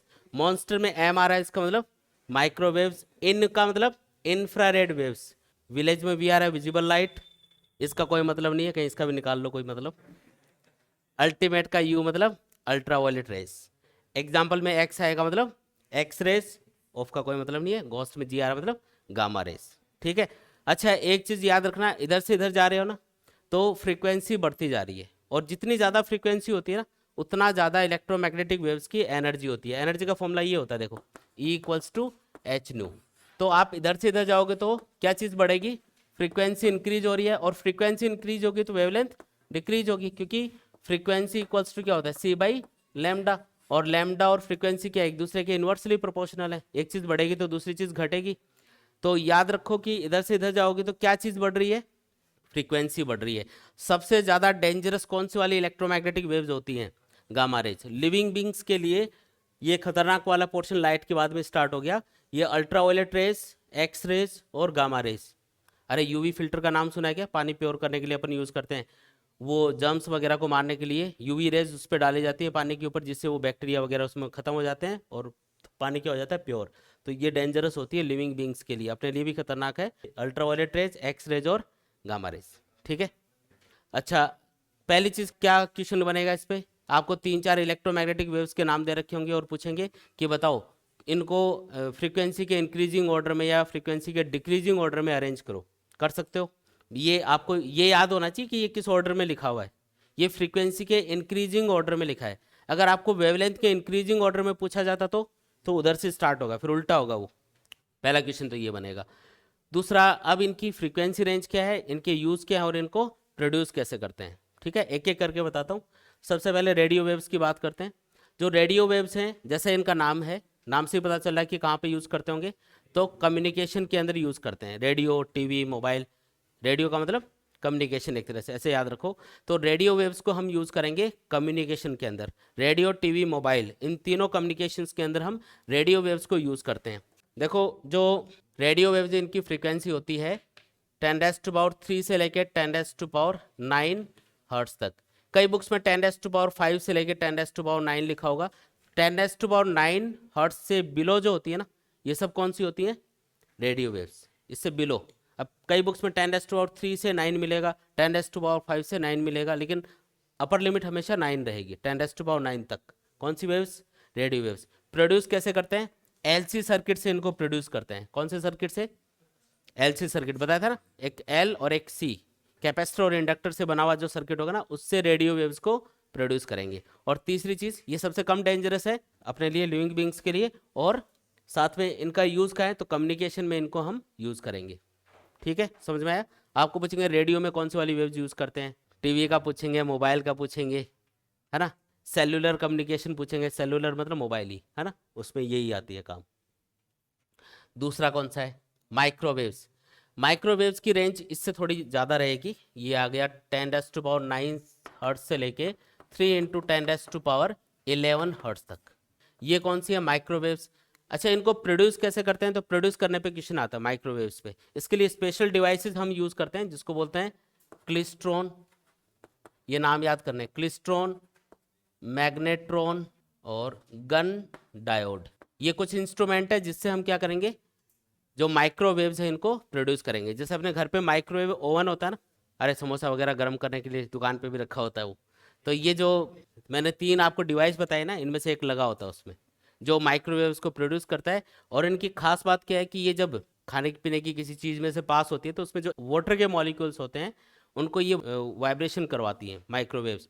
और वाइब्रेशन की वजह से क्या होता है, हीट एनर्जी प्रोड्यूस होती है, और उस हीट से, इंटरनली हीट से क्या होता है, वो खाना पक जाता है, मतलब गर्म हो जाता है या पक जाता है। तो ये 3 तो आपको नाम याद रखने हैं कि इनसे इनको प्रोड्यूस करते हैं।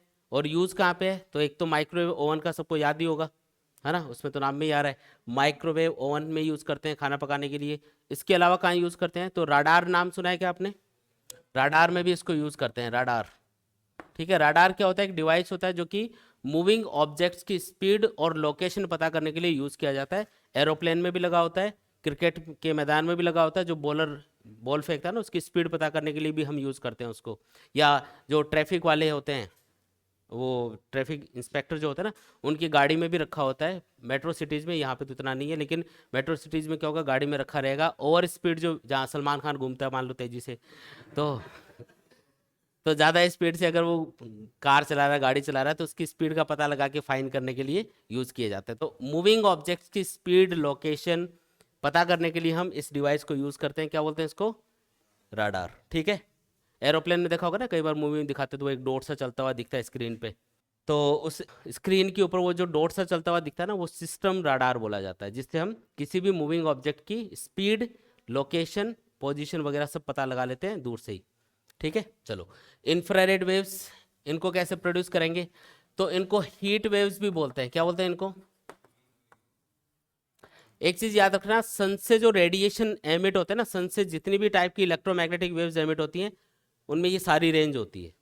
सन से यहाँ से लेके वहाँ तक सारी इलेक्ट्रोमैग्नेटिक वेव्स एमिट होंगी, और कुछ अपने लिए फ़ायदेमंद है, कुछ नुकसानदायक है, तो वो अलग अलग कैटेगरी है। चलो, लेकिन सन हर एक फ्रीक्वेंसी की इलेक्ट्रोमैग्नेटिक वेव एमिट करता है। इंफ्रारेड वेव्स जो होते हैं इनको हीट वेव्स इसलिए बोला जाता है क्योंकि अगर कोई भी ऑब्जेक्ट इनको एब्जॉर्ब करता है तो ये उसमें ये हीटिंग इफेक्ट प्रोड्यूस करती है, उसको गर्म कर देती है। तो सन से आने वाले जो रेडिएशन है, जिनकी वजह से अर्थ गर्म रहती है, वो कौन से वाले रेडिएशन होते हैं? इंफ्रारेड वेव्स होती है वो। इसमें क्वेश्चन यही आता है कि अर्थ को गर्म रखने वाली वेव्स कौन सी हैं, तो कौन सी है? Infrared waves. इसके अलावा जो रिमोट कंट्रोल होता है उससे भी यही वाली वेव्स निकलती हैं। रिमोट कंट्रोल होता है ना अपना, टीवी, मोबाइल, रिमोट कंट्रोल जो होता है, उसमें हर एक रिमोट कंट्रोल में शॉर्ट रेंज की इलेक्ट्रोमैग्नेटिक वेव्स यूज़ की जाती हैं, जो कौन सी होती है? Infrared waves.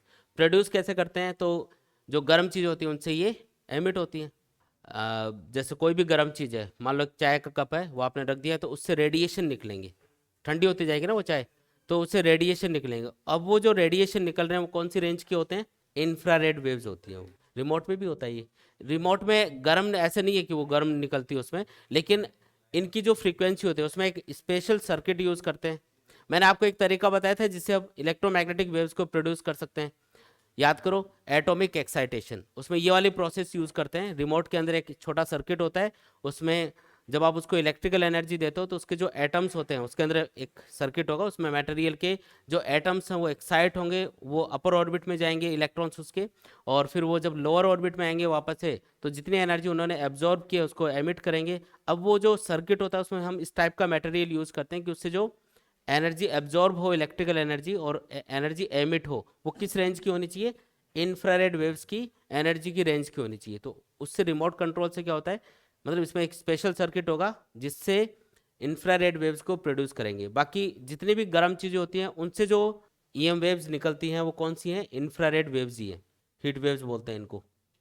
फ्रीक्वेंसी रेंज भी याद कर लेना, यहाँ से आगे रहेगा 3 × 10⁻11 से लेके 4 × 10⁻14 तक, ये याद करना है। ये रेंज आपको याद करनी है कि इतनी फ्रीक्वेंसी रेंज की जो वेव्स होती हैं उनको क्या बोलते हैं, इंफ्रारेड वेव्स। प्रोड्यूस कैसे करते हैं, तो गर्म चीज़ों से, हॉट जो ऑब्जेक्ट्स होते हैं ना उनसे ये एमिट होती हैं। ठीक है, अगली है विजिबल लाइट। विजिबल लाइट को एटॉमिक एक्साइटेशन से प्रोड्यूस किया जाता है। जब आप कैंडल जलाते हो, आग जलाते हो, कोई बल्ब है, ट्यूबलाइट है, हर जगह एक ही प्रोसेस होती है। क्या होता है उसमें, एटम एक्साइट होता है, मतलब उसको एनर्जी दी जाती है जिससे एटम के इलेक्ट्रॉन्स अपर ऑर्बिट्स पे चले जाते हैं, और जब वो वापस से लोअर ऑर्बिट में आते हैं उस एनर्जी को रिलीज करके, तो वो जो एनर्जी रिलीज होती है वो इस रेंज की होती है, विजिबल लाइट वाली रेंज की होती है। तो लाइट को प्रोड्यूस करने का तरीका क्या है, एटॉमिक एक्साइटेशन। ठीक है, और यूज़ कहाँ करेंगे, तो हर जगह जितने भी ऑप्टिकल इंस्ट्रूमेंट है सब इसी पे काम करते हैं। तो यूज़ यही है। हम जो कलरफुल वर्ड देख रहे हैं चारों तरफ, तो वो सब किसकी वजह से देख पा रहे हैं, विजिबल लाइट की वजह से। अगर कहीं पे लाइट नहीं होगी तो हम उस ऑब्जेक्ट को देख नहीं पाएंगे, है ना।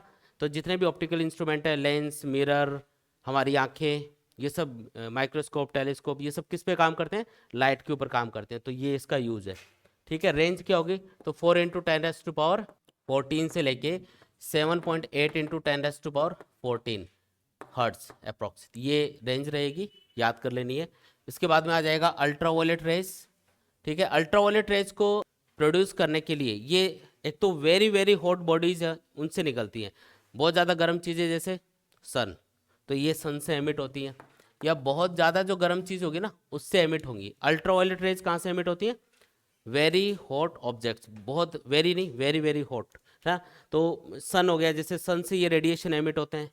इनका यूज़ आपको याद रखना है, एक तो जो छोटे मोटे जो बैक्टीरिया वगैरह हैं उनको किल करने के लिए, या जो सर्जरी के लिए इंस्ट्रूमेंट यूज़ करते हैं ना हम लोग, उसको स्टरलाइज करने के लिए। आपने किसी एक पेशेंट का ऑपरेशन किया, उसके बाद में वही इंस्ट्रूमेंट अपन को दूसरे के लिए भी यूज़ करने होते हैं, उसको फेंक थोड़ी देंगे, तो उसको स्टरलाइज करना पड़ेगा।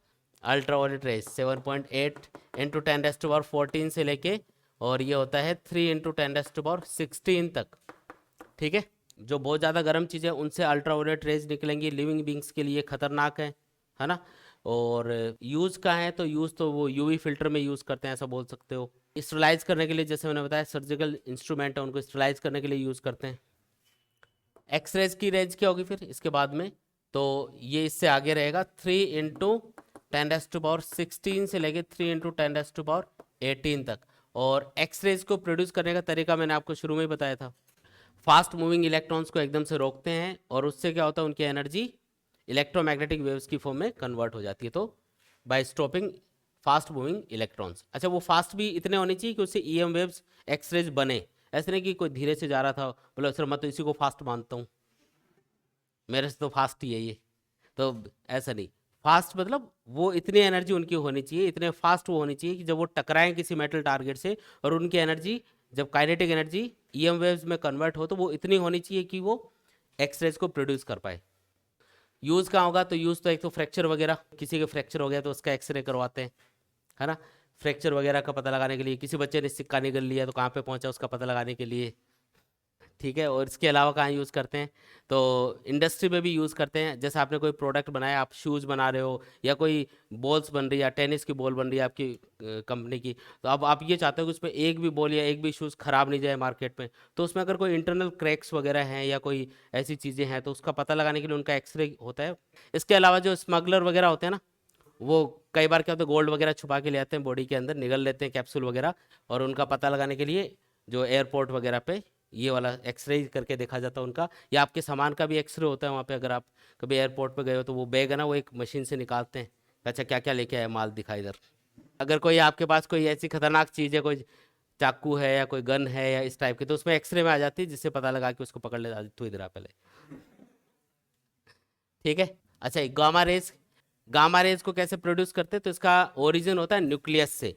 न्यूक्लियस से कई रेडियो एक्टिव एलिमेंट होते हैं जिनके न्यूक्लियस से कुछ रेडिएशन निकलते हैं, उसमें एक टाइप का रेडिएशन होता है गामा रेज।